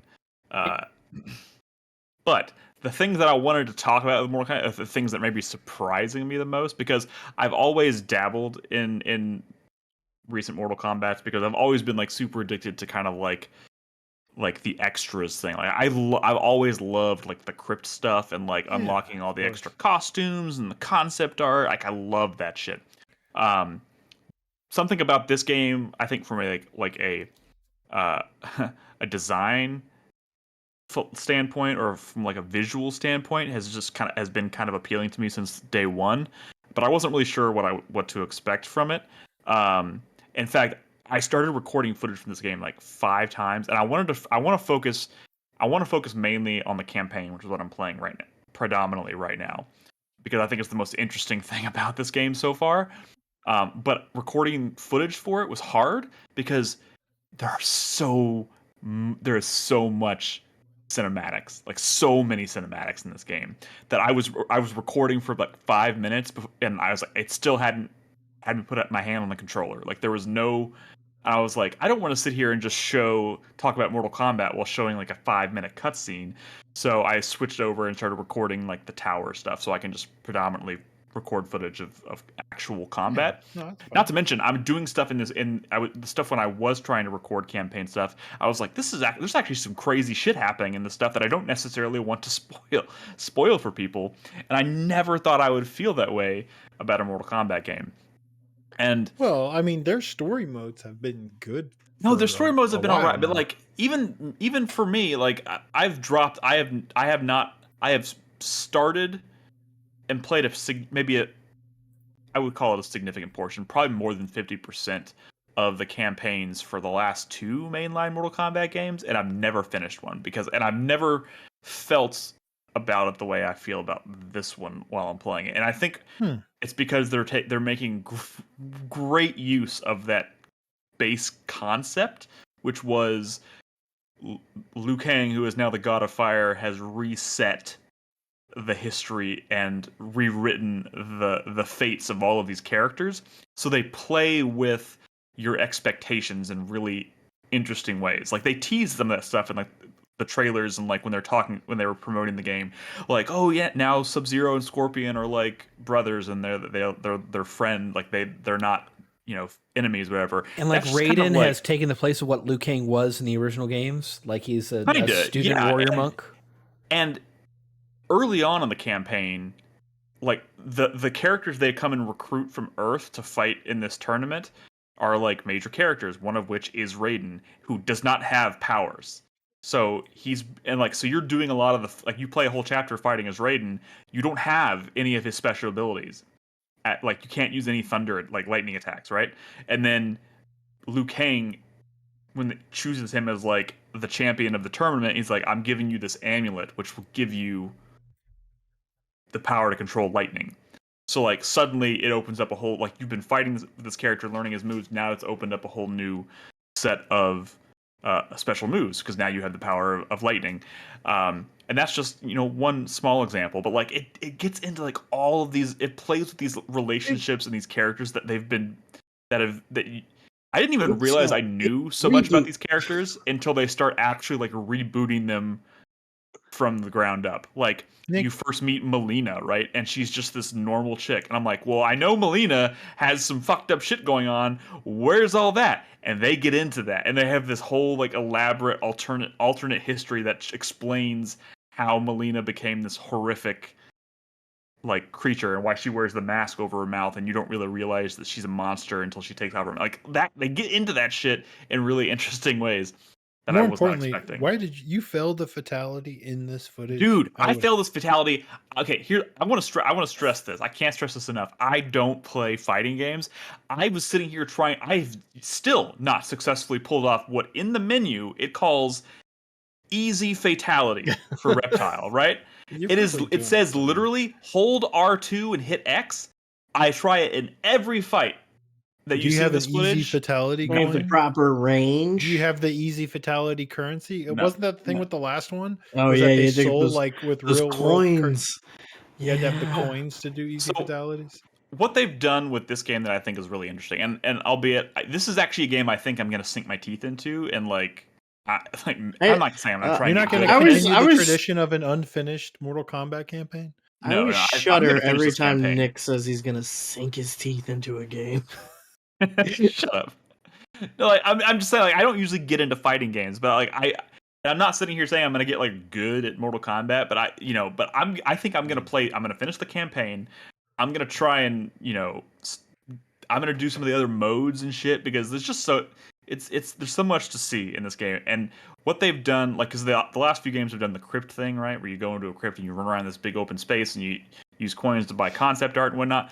They've simplified it a little bit and then done something really interesting with it. So you earn currency in all the modes and doing all the things. You level up your character, you get currency, and then you go to this like shrine and you pay like 1,000 coins each time. And instead of giving you agency over like, oh, I'm gonna go pick this thing and just wonder what it is, it's just like you pay it money and it spits out a random thing. And that could be concept art, whatever, or it could be actual like parts, like little parts of the character's costumes. And instead of swapping out character palettes, you go into an actual like customized character thing, and you can change every little piece of each individual character. So you can pick like one of like, right, I already have like 4 or 5 masks for Scorpion, so I can go through and pick which one I think looks the most badass. And then on top of that, you can change like their color palettes, you can change their weapon styles. So by the time it's all said and done, depending on how many hours I put into this game, my like roster of characters could look wildly different than everybody else. Like rocking the 80s Sonya Blade? Well, that's actually just the default. So the other cool thing, and I wasn't sure how I felt about this, right? So like they have, outside of the main roster, they have support characters. I forget what they call them, but you cameos with a K. Right? Of course, cameos with a K. So they have these cameo characters. Basically, every time you go into a fight, even in the campaign, they kind of like pair you up with another character depending on what's happening in the story. But like when you go into like do like the tower mode, you're picking your character and your cameo character. So it basically creates this like ridiculous amount of combinations that change like movesets that can be done together, which is crazy. And then you can start tweaking the costumes for those cameo characters, and those cameo characters are characters that aren't on the full roster. So Sonya Blade, not a playable character in the main game, but she's a cameo character, and you start like that's her default costume, which looks very similar to I think her Mortal Kombat 1, her original like 80s looking workout outfit or whatever.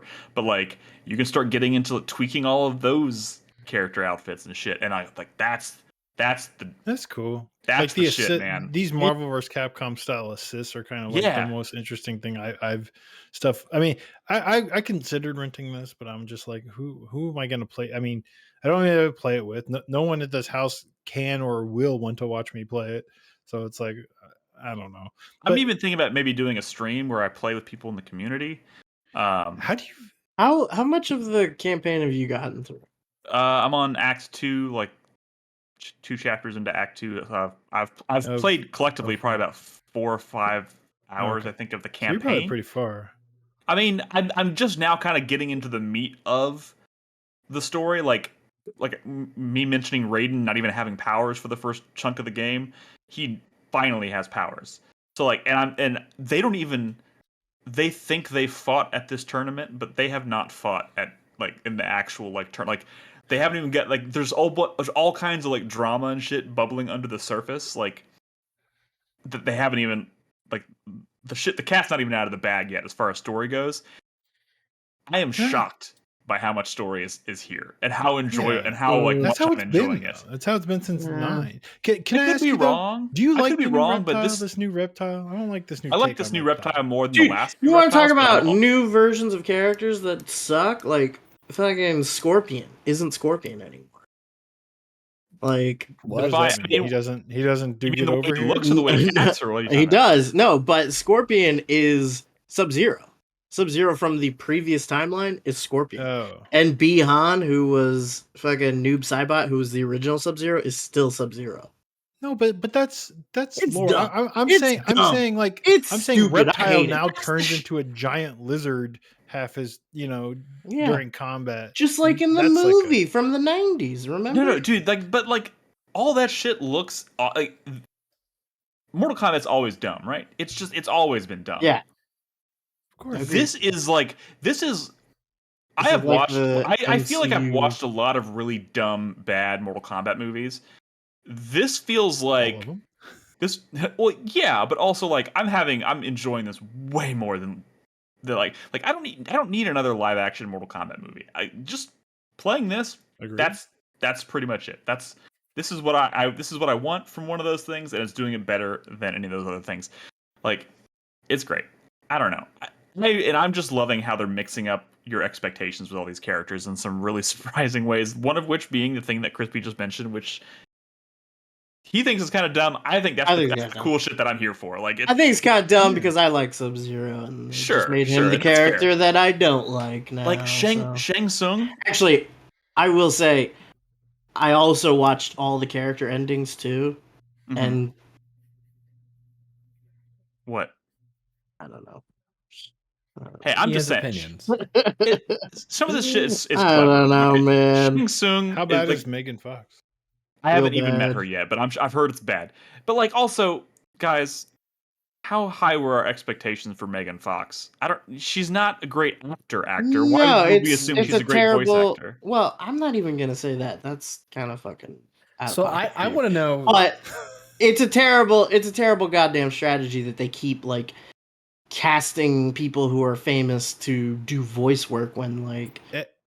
They could always just hire some wizards from the moon. Ed Boon, it's just like went full Kojima. He said he wants the entire cast. Dude, to be you know what, Ed acting. Boon? Like okay, oof. Ed Boon. He was on Hot Ones. Dude, recently. no, was he really? Yeah, he was. What running the game? You know that like. God, it's so not worth preserving though. Is all I'm saying. Like. One of the character endings is they are basically Ed Boon. But he does. He voices Scorpion, right? That's him. Oh, that's yeah, but I mean, like one of them is like, well, a video game director. More than that, but yeah. Yeah, one of them is like Lord Liu Kang wanted me to tell the story of Mortal Kombat to the world. Like no. Oh, I see what you're saying. Like a Dark Tower. Like what's going on? Yeah, kind of. Except it's also like and now Warner Brothers is like That's right. It's so stupid. It's so fucking stupid. Dude, the whole thing is stupid, but you know how y'all are so.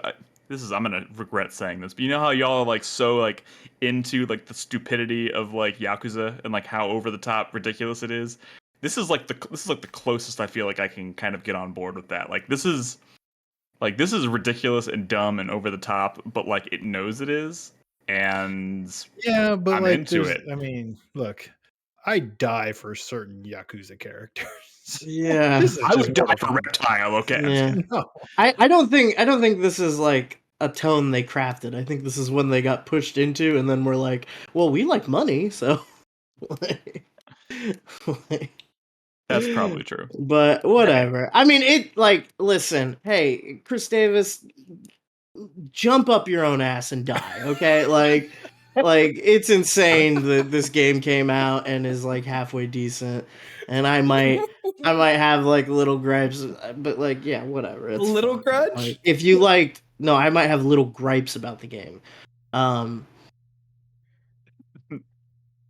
Open Critic says this is just as good as Armored Core 6, though, and I'm just like, not really. Perfectly balanced as all things should be. Just not really vibing with that at all. Not really buying that. I'm just gonna say they went hard on the campaign with this game, way harder than they ever needed to. What else is there to say? It's just yeah. They needed to have a fucking Warner Brothers needed a victory of Mortal Kombat for this. That first wave of DLC characters though was like, oh my god, I can't fucking stand that. Like, with the boys. Oh my god, it's like 3 evil Supermen. Like, yeah. Oh god, who was the other one? I know Homelander. What were the other two? Omni-Man. Yeah, it's just like I don't know what else. It's so stupid. No, I mean, they got John Cena, the Peacemaker. Peacemaker, yeah. It's like, those are bad picks. Like, I liked when it was like half Universal or, new line cinema. It was like horror movie characters, horror movie villains, That that shit rad. was cool. RoboCop and the Terminator. They're getting a little too like, oh, we're the cool 80s nostalgia culture gaming franchise. Bring those dudes to your Injustice game or something. Yeah, make a new Mortal Injustice. Kombat cool. You know what? I will say this: as much as I'm enjoying this game, I'm still just like, are they ever going to let NetherRealm make a game that's not Mortal Kombat? They don't want to. They don't want to. That's the crazy thing. That might be the craziest thing to me. This is the extent of their vision. Let them do what they want to do. That's fine. Pump up another 9,000 Mortal Kombat games. Who cares? What do you want them to make? Like a non-violent fighting game? Shaolin Monks 2? How about maybe not a fighting game? You know what I mean? Just like, yeah, but no one's asking like the Tekken team to make not a Tekken game, or maybe the Street Fighter team to make. Maybe they fucking should. But this is what they make. What do you want? I don't know. They let the driving guys make a Fable game, and that took way too fucking long. And what do you mean took way too? It's taking way too long. It's that's what I'm saying. Happening. Maybe that was not a good idea. But also remember that NetherRealm and Midway, they tried branching out and doing different things, and those different things did not work. Yeah, that's true. Those have always been pretty dicey. But Mortal Kombat Mythologies. Shaolin Monks was cool. If they were we're doing another Shaolin Monks, I bet people would be into it. But what even is that in 2023? How do they monetize that in 2023? Right. I do think this is WB Games we're talking about. Yeah. You do a Shaolin Monks mode is what you do, and they didn't do that. So. Let's move on. This game's a miracle. Let's I'm just glad you finally pulled off a fatality. It doesn't feel like a miracle anymore. Like the narrative at the beginning of the year was much more exciting than it is now. Chris Davis, what you're watching right now is not a fatality. It's just the natural ending to this tower that I finished. I finished all 6 fights, and that's the end of the fight. That's the end of the tower. I have yet to successfly pull off a fatality. It's womp womp. At all in this whole game? At all. Period. But here's the thing. The those crazy moves that the fatal blows that you can do in the midst of combat are just as crazy, if not crazier than every. Not. I know what you're talking about, but it's not the same. They're cool. They're fucking cool. Have you seen some of the fatalities? No, I haven't, because I haven't done any. So you don't Damn know. It. They're absurd. Right. One day I'll figure out. The Cyrax one is so good. I love the Cyrax one. Wait, they do tell you how far away from the enemy you need to stand, right? You know that. No. I mean, all this, the one I kept trying to do in this footage just said, hold R2 and X. I know it tells you where nothing's happening. One of the other one says, if you do this 2-button combination mid ingestion, I have to be as reptile, eating them somehow, and I'm just like, what? Ingestion is probably the name of one of your moves, but whatever. I know, probably. I go digging through the moves list looking for ingestion, couldn't find it. I'm not that dumb when it comes to fighting games. You're a fucking reptile, man. Jesus Christ, man. I love He just turns into a full lizard. I don't know. Let's move on. Here's the thing. I want to hear about this next game more than. By the time I get done with this game, my reptile is going to look badass. So just saying. He's gonna have a slightly different mask, or just have a cool hat. Yeah. No, he's gonna be I think you're downplaying how. Isn't it one piece of gear per character? I don't think so. I think... like Scorpion, you can change his mask and that's it. Yeah, right? I know, but I think there are other the more you play, you start unlocking other parts of their costume that you can swap out. But damn it, Nick! You shouldn't be supporting Mortal Kombat. You should be asking them for a new Injustice because that was better. I mean, that'd be slightly more interesting at this point. But enough of your grumblings, Brad. It was better. Another Justice League game. Yeah. Cool. Oh boy. They're very similar. Let's talk about another game. Chris Davis, you have finally delved into. I've been waiting to hear about this. Shadow Gambit, the Cursed Crew, which is the final game for Mimimi. Yeah, and it's in that regard that I am actually playing this game pretty slowly, maybe one map or two a night, because you're taking your sweet time. I wanted to end. It's bittersweet. Mimimi was a great studio. They are currently shutting down right now, and this is probably their best game they've ever made. Because that's a good way to they go just out, right? they go pure ham with this game, like because it is magical and fantastical. Like you're not really grounded with a lot of things, so you can just go ape with how you want to empower these characters and how you want to empower the enemies. It was grounded because it was a Western. There was just like, you're grounded by like, there wasn't any supernatural elements to that game. This game obviously has 100% the opposite. Yeah. So this is what's exciting about this game to me, honestly. I like that it goes crazy, goofy, supernatural, all that. Like every aspect they probably could explore and build upon, they've done with this game. Like all the characters have some kind of crazy power to them that really make you rethink how you want to approach a map. For like just reference, y'all all know how much I adore like Red Dead Redemption 2 as far as like Westerns go. Desperados 3, which was their last game, is without question my second favorite Western game probably ever made. Really? What about yeah, Gun? absolutely. I love way more than Gun.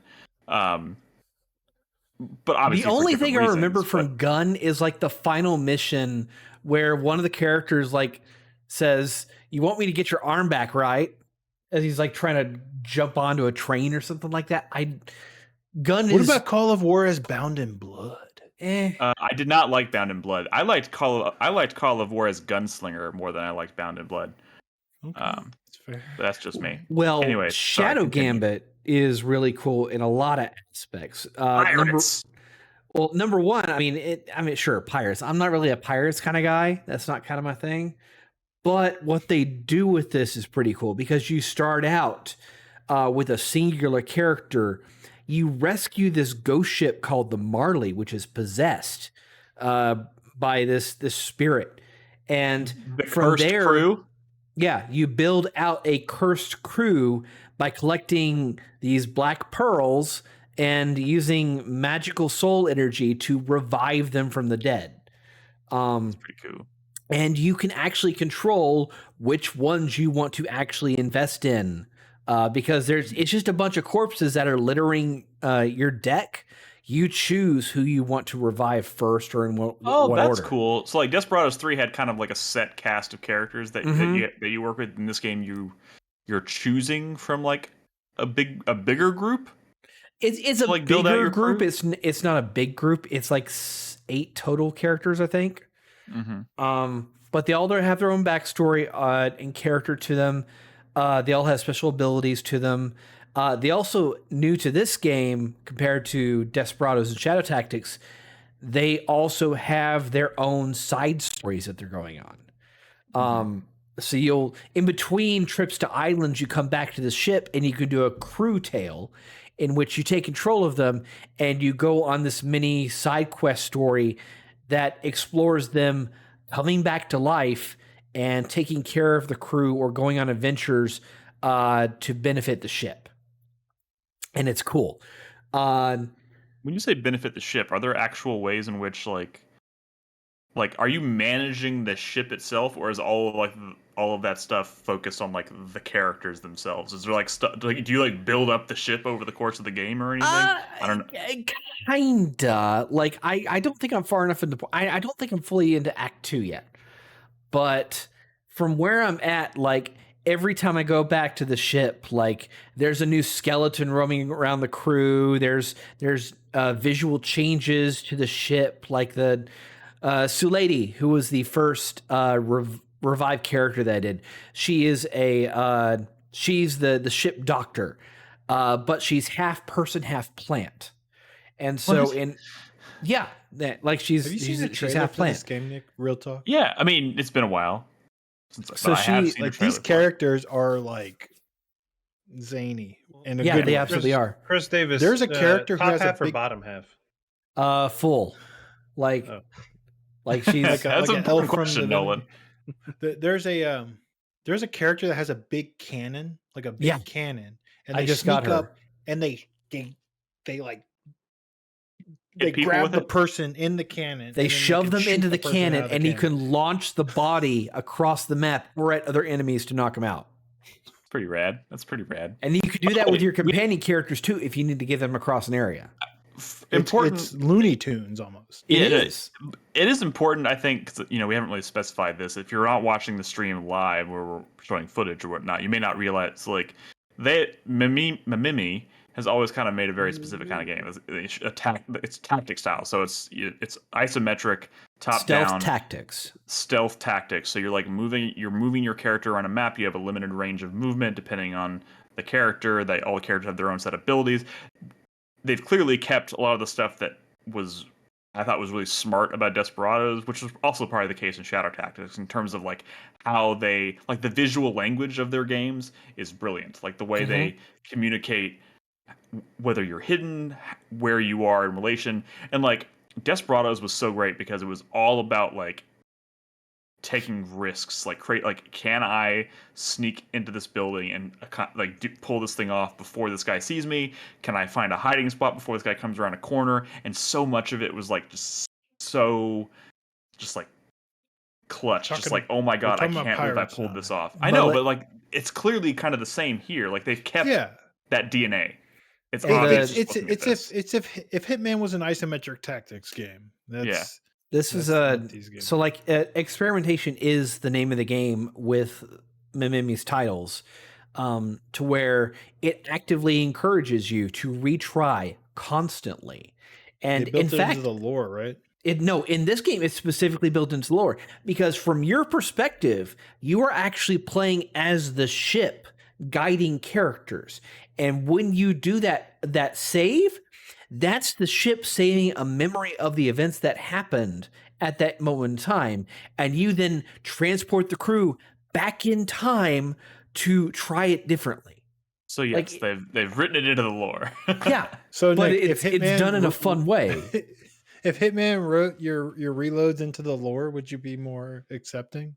Hey man, I don't know what the magic sauce is necessarily, but I played Desperados 3, which doesn't really have an explanation written into the lore, and I was constantly reloading in that game, and I didn't feel an ounce of the frustration that I feel playing a Hitman game. I don't know what it is, but it kills me in Hitman. It does not bother me in these kinds of games. And maybe it has to do with the genre thing or like kind of the perspective or something. Maybe that plays a role, but it doesn't bother me here. I don't know what it is. Yeah, you're zoomed in. You see yourself being a bumbling idiot. More so than just clicking on the wrong part of the map or whatever. But like going back to the mechanics, like just the character mechanics are so cool. So Lady, because she's half plant, one of her special abilities is that she can throw fast grow seeds at any part of the map. And those instantly create a bush that not only can you hide from, you can also dispose of bodies in. So you can create mobile cover at any time that you want, basically anywhere on the map, which is awesome. Then you have like Toya, who is like this undead ninja. And so he can toss out this figurine that he can instantly teleport to from anywhere on the map. And if an enemy goes in there, it's an instant kill on the enemy. You tie that into his other ability, which is a flute, which will attract enemy in the immediate area, and you can just draw them in and just do so many like traps on enemies. It's so cool. They clearly, like Desperados had like that same level of experimentation and creativity, but obviously they were held back by wanting to make it grounded. And this clearly is very much like they're like no holds barred. We can do whatever the fuck we want, and that's really cool. And I will also say that every time you revive a character, bring them to life, you have an optional tutorial sequence now. Because in the previous games, you didn't get a tutorial sequence for characters. In this, it shows you exactly how to do all the mechanics, and that is so fucking useful for figuring out exactly how to use them. Oh man, like I don't use tutorials that much in games. These were excellent and very beneficial. Yeah. I also want to mention that this game isn't that linear. Like, so you are going on missions that you select at a variety of islands in this cursed sea. Even though Desperados was it was linear. The story was linear, but there were side I mean, I can see what you're saying. There was they're some, islands. but it was mainly a very linear experience going from map to map to map. Like in this, you are choosing the pace of maps that you want to explore to collect towards overall goals. And there is a large emphasis on returning to maps and re-exploring them from different angles. Like one of the aspects of these, because they're islands, some of them are pretty small, but every one of them has had multiple entry points as well as unlockable exit points that you can find throughout the map. So you're not necessarily bound to approach it from one angle and try it one way. You have multiple ways to go explore. Nice. I'm very eager to finally play this because I did pick it up, and I fucking loved this. I still haven't played Shadow Tactics either. Shadow Tactics. But all I know is that Desperados 3 made me fall in love with the studio's like. Well, what if you don't love this as much because it's not cowboys and you're dude, it's pirates. I think pirates are dope. I'm not like Chris Davis. I think pirates are sick. I'm ready. Yeah, but it's not as grounded. You like grounded. You like grounded cowboys. Yeah, but you've never even watched One Piece, Nick. That's true. I haven't. True. No, you're right. I like grounded cowboys, but I prefer zany pirates to grounded pirates. You've never even watched One Piece. Crispy, Nick doesn't even know if the One Piece is real. Oh, what if you could be a zany cowboy as a job class, Nick? Shut up! I don't like know what this, you want from me. This and there's. I also want to say this game has so much character to it. Like the writing is fun. A lot of the encounters that you get are really interesting. Like this island in particular, it's called the Twin Dead Peaks. And the idea is that each side of the island is possessed by this child spirit. Like they're like twin spirits. And so they get mischievous and they talk to one another, and sometimes they will fuck around on the map. Like there was a boulder that was right above a guard, and I got around the corner from there, and the spirit said, "Okay, I'll just drop the boulder on the guy." Doom, boom, done. So that saved me some like effort. without you actually having to do anything, a character that's like the spirit of the island did that. Yeah, you didn't have to actually trigger it. That's pretty cool. I didn't have to. There's a lot of like. It doesn't happen that way every time, right? Like this just kind of randomly generate. Like those kinds of events are randomly generated or something. I think certain instances, are completely randomly generated. I mean, some I think are scripted, based if it's like your first time visiting the island. But yeah, dude, this is about this developer. I feel like this developer was one like, let's double the budget and get like some sort of license and make our kind of game, but with the license and double the budget, and all of a sudden they would have like broke big, right? I feel like they were close. They deserve so much better. Yeah. Like they self-published this game. It feels like they had this concept that was ready to go, that was already in production, and like no publisher was willing to give them the money for it. It's a goddamn shame. It's a goddamn shame because this does kind of look like there's. I mean, it is their swan song. Like this is their last one, but like it looks like it. It's not just their final game, but also they could have made the like a Metal Gear Solid spin-off in this mold, in this formula, and it 100% awesome. It would have been fucking awesome. There's just so much that's smart about this game. Think of all the properties they could have done. They could have made a John Wick game. That'd be pretty cool. And like there are third-party studios out there that are completely aping their game design. Like they're much smaller, like AA or even single A projects, but like there's a fucking Stargate game coming out that is 100% like Mimimi style. Like that's what happened. You making that game, Chris Davis? Yeah. No, but the fact that it was Mimimi style and that it was Stargate, I was like instantly interested. That's fucking funny. That is your hole. It's made for you. I'm sorry. What? It's one of those. Yeah, it kind of is made for me. But like, this game is so cool. I'm still exploring. I'm still finding new things to do, new enemies, new ideas for approaching areas. Like, this game has a lot of replayability to it. It has a lot of charm to it.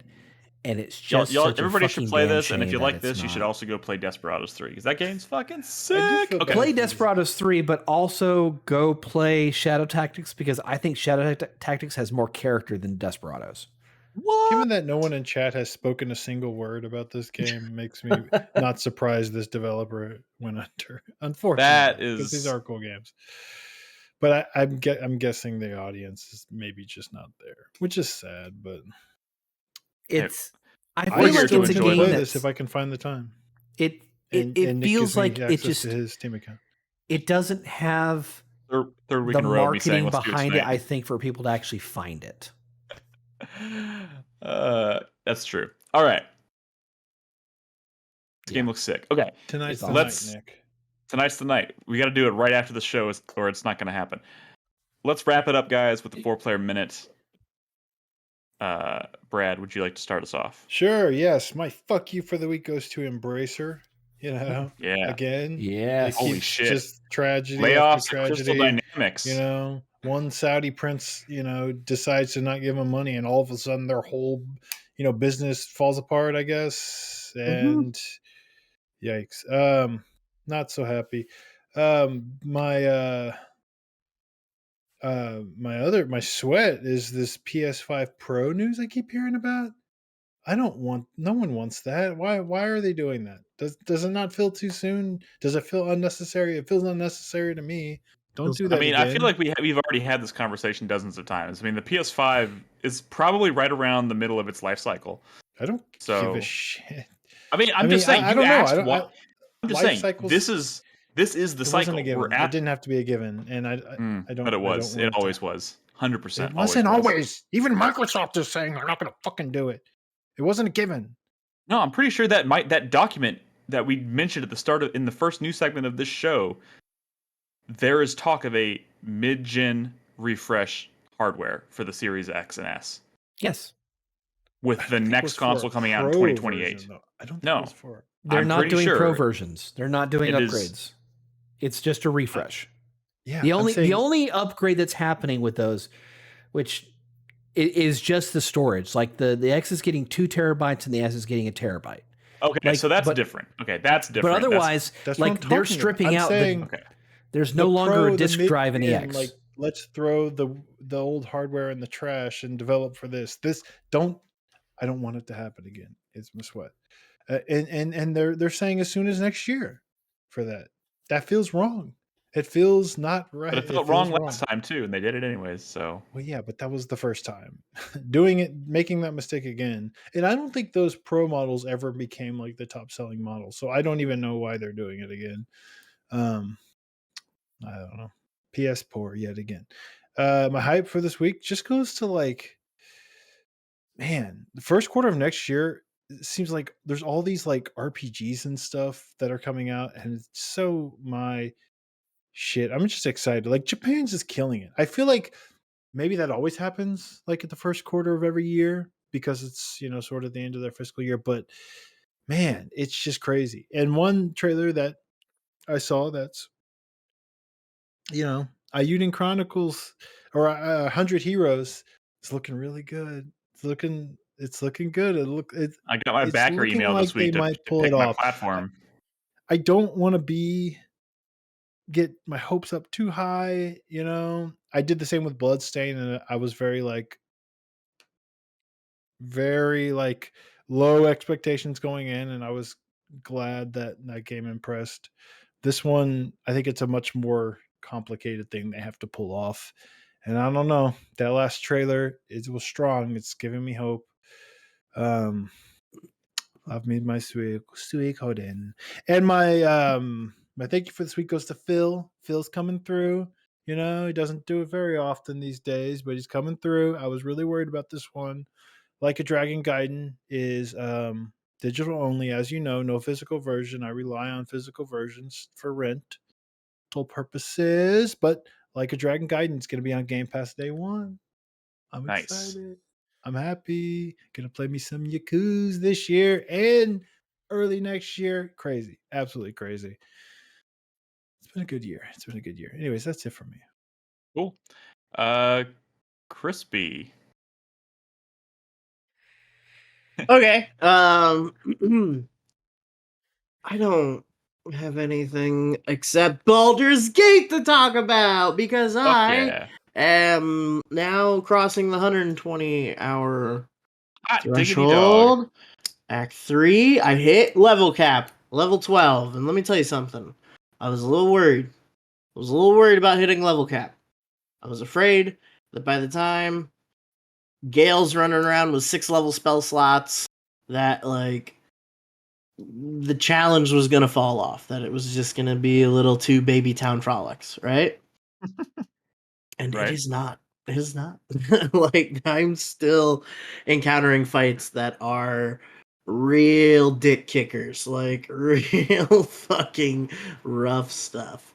Oh, and yeah. it has been exciting, and it has been challenging, and it has been engaging, and I have new party members who are amazing, especially when you have them in the party together and then they go do stuff and they talk, and it's like, wow. How did you do this? How did you give me new party members after 100 hours? And, like, I already love them more than Halcyon. Nice. I would like to have a discussion with you after the podcast. I want to know where you're at. It's so Remind me who Halcyon fun. is again? Yeah, you know. The greatest thing Halcyon ever did was make people interested in Baldur's Gate 3. The swole elf. Pre-release. Look, I'm not jumping on the Halcyon hate train. Okay, Halcyon's he's a good boy. All right, he's a nice guy. He's fine. He deserves our respect. He's a little boring though. He's a little boring though. Millions of copies of Baldur's Gate 3. So it's true. Bear sex. Yeah. Bear sex. Yep, that Sure. did it. That was enough. Also, like, Act 3 is where, like, the surprising sexual partners start coming out of the woodwork, where they're just like, hey, you want to fucking fuck? And you're just like, that's not a good idea, but okay. Like, can you fuck a mushroom person? That's dude, you need to stop asking questions. Okay. You really should stop asking questions. Wonderful. That's all good news. All good news. It's great. All right. It's great. It's so good. I just want to say though, 6 level spells. I gave Gale Disintegrate, and that spell is so much fun. Like, I cackle like a goddamn madman every time I cast it. 50 to 100 force damage, and if it brings the target creature to 0, they just turn into a pile of ash and disintegrate. And, like, the number of like story enemies, like I was in a boss fight, and on round 1, Gale was the last person to go at the end of the round, and he just deleted the boss. Just so, like, I want to know who that is. I want to have this conversation. Oh, it's so good. It's so good. Have you phenomenal. So you've put down Starfield? Yeah. Okay. I Chris Davis. Built a ship. You know what? Exactly the thing that I thought was going to happen happened. I built a ship that I was like, that's pretty cool, and then I never booted up the game again. Okay, we're not talking about that right now. Don't open that can of worms, Chris Davis. Chris Davis, why don't you go next? I'm done with Starfield. Okay. I'm starting it this weekend. What's your 4-player minute? My 4-player minute is a pair of sweats and fuck yous. My fuck you absolutely goes to Unity for their not apology that they came out today with the absolute fucking idea of what they want to do with their next monetization stuff. They issued a formal apology from their CEO, or one of their creatives, Mark Whitten, whoever that is. But, like, they're not going away from their desire for the runtime fee policy. They're not doing that. The only concessions they're making is, like, raising, like, the caps for like personal accounts. And in fact, if you want to go to the next version of Unity that's coming out pretty soon, you have to agree to a different revenue share model that's more in their favor. Is Next Gen Pants's Refactor a Unity game? I think it is, actually. Oh, no. Yeah. I mean, look, I'm just like, they have burned so many bridges in the past 7 days. Like, I don't understand. I'm not certain that they will be a fully functioning company in 2 or 3 years. Like, any middle or big developer that was using Unity is already looking to jump ship with their next title. Like, Hoyoverse, like the people who are responsible for Genshin Impact and Honkai Star Rail, like those games are Unity, and they have opened several job positions for other engines, like exploring Unreal and stuff like that. Yeah. So like, they're just, I'm not certain. I think they're going to be out of business in a few years, or at least filing for bankruptcy. We shall see. There's already class action like forming, and it's going to be a brutal one. Like they had the fucking audacity to like hide and rescind their previous terms of service agreements. Like publicly available documents that are required to be displayed, they purposefully hid them and did a fake apology on removing them. Yeah. Like they are going to be in such legal shit soon. Your other fuck you goes to Konami. Well, no, it's not going to Konami. It's going to Starbreeze over Payday 3. Because I have been looking forward to this game for quite a while. That beta that I played in early August, it was an old version of the game from April, but it was exactly what I needed to find out about to know whether I wanted to play this game or not. And they had an early access period for like 3 days if you bought the gold edition of the game, which was like double the price. Right. But come launch day, they have had so many fucking issues with matchmaking that nobody can play it. Just fucking nobody. And today it's the same fucking thing. Like, and the problem is they goofed. Their matchmaking system, it is a fully online game. You cannot have a private offline lobby. You cannot have an offline anything. So the only thing you can do in this game right now is just look at the main fucking menu. I hope it's a pretty menu. It's not. That's a damn shame. It's fucking it's lazy, like the Starfield menu. But like, what's so enticing to me now is what I'm learning about this game is that it's actually got this narrative campaign design to it. Like they take this approach of like, you get a narrative story video and then you go play a map and then you get a new narrative story video that leaks you into the next mission and so on and so on and so forth. Like Payday 1 and 2 wasn't that. That was just, you just go on fucking heists. And there's some pseudo narrative connecting everything, but like, I wish I could explore and see what this narrative. I can't play it. Nobody can play it. Like it's fucking ridiculous. How do you have 2 betas and a closed alpha for this game and not be prepared with your fucking servers? Jesus Christ, y'all! I had another game that Chris Davis set up, but we just didn't talk about it. Because we'll talk about it next week. You set up the scene and everything. You even made a new overlay. Oh, that's right. Yeah. What? Well, we'll talk about it next week. All right. Is it Nolan's turn? Yes. Nolan, take it away. My 4-player minute that actually is going to last a minute starts now. My hype. That Dragons Dogma 2 footage looks fucking amazing. I am very excited for more Dragons Dogma. Cannot wait for that. My sweat goes to mechanical keyboards. I've been trying to look into some wireless mechanical keyboards, and man, there is a lot to look into and know and learn, and I'm just in over my head. But whatever. My first fuck you goes to the Texas Chainsaw Massacre has had, I guess, some hackers in the game. I mean, it's always going to happen with like PC games, especially. But there's definitely been some people who have been like in there and hacking. It's never fun. Sometimes they're on my team, and it's an easy one. But I want to report them. It's just one of those things where it's no fun hacking. What enjoyment do you get out of that? But then, I guess I don't call this a fuck you. I don't know. But as of yesterday, they shut down the Warzone servers for Call of Duty Modern Warfare Warzone. Oh, is Warzone 2 what people play now? Well, yeah. So yeah, the OG Warzone. Yeah. Oh, okay. Gone. I was like, that seems like a big deal, and I haven't heard about that. But I guess there's hundreds of hours and good times. And it's gone. It's one of those. It's not like it's not a 15-year-old game. Game came out in 2020. and to my knowledge, was still fairly active. I mean, I've not been playing it as much recently, but man. But they can't monetize Warzone 1 as well as they can 2. So yeah, that is obviously the reason they're trying to push people to their other stuff. So anyway, that's kind of why it's a fuck you. But anyway. Ooh. All right. My 4-player minute starts now.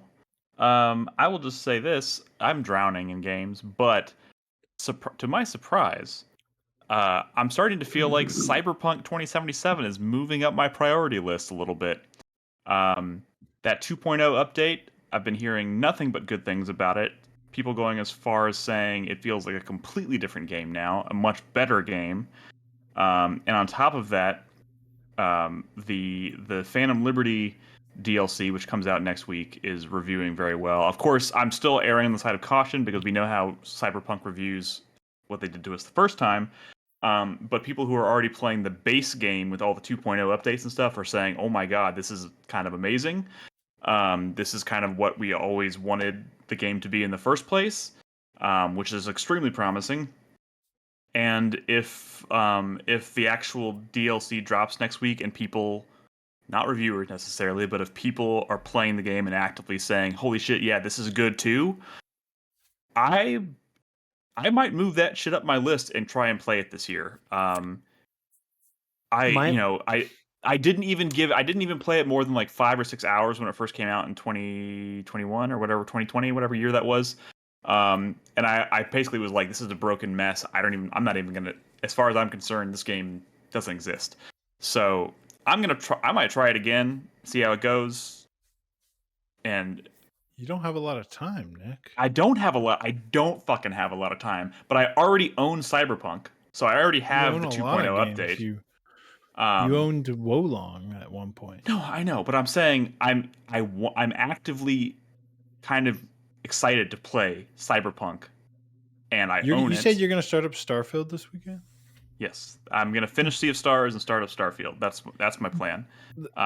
The problem I have with Phantom Liberty, because I went ahead and bought it because I want to play it, I found out afterwards that there is no New Game Plus for 2077.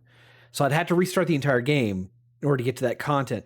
But theoretically, I don't have to. The problem is that the expansion has direct story integration into the core campaign. So, like, I would miss a ton of sequences if I tried to start it with my existing save. So I've got to restart. That sucks. And that's a 70-hour game. That does suck. And that's also why I'm kind of excited about the prospect of waiting as long as I did to finally play the base game and then roll right into Phantom Liberty.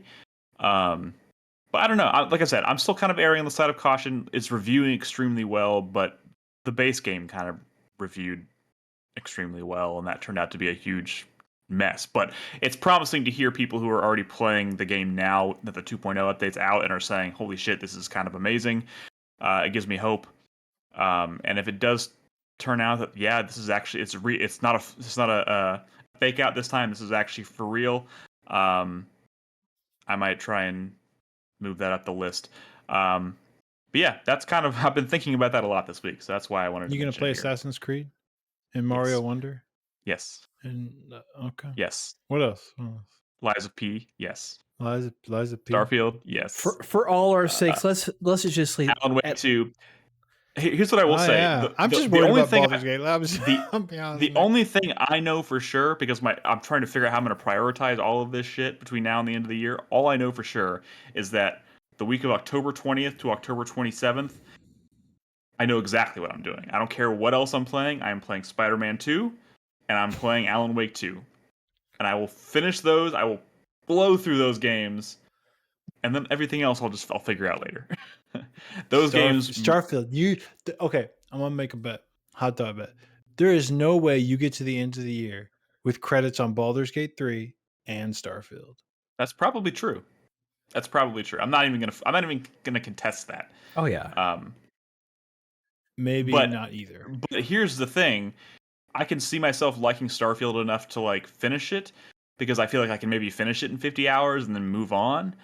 But like Baldur's Gate 3 is one of those games where it's like I kind of want to see and do everything, and I'm really just enjoying taking my time with it. So if I don't finish Baldur's Gate 3, it's going to be more because I'm just enjoying it so much I don't care that I'm not finishing it. You know what I mean? Are you enjoying taking your time with it, or are you like? Yeah.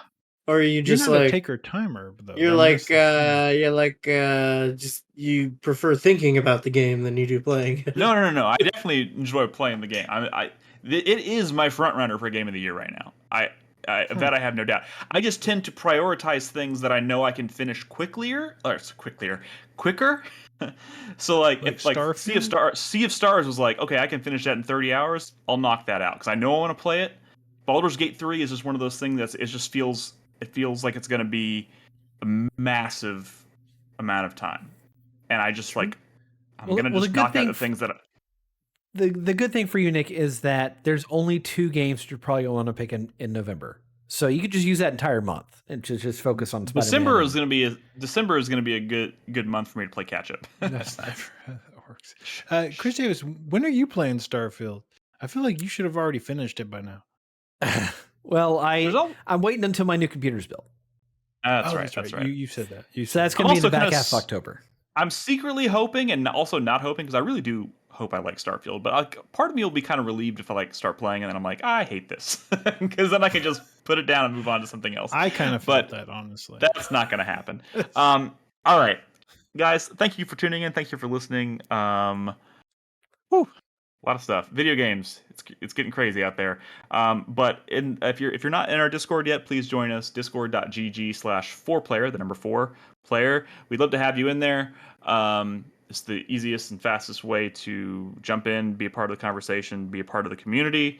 Of course, we record these shows usually every Thursday night, so we'll probably be back next Thursday. We'll be doing. I think we're talking about maybe trying to do more game nights and stuff because we haven't been doing a ton of those lately. So I would love to do some more of those. I love the Yakuza idea, by the way, Noah. Let's not let that one die on the vine. I think that's a great idea. But anyways, thanks for listening. We will catch you next week. In the meantime, be good to each other, play video games. Good night. Bye. Bye.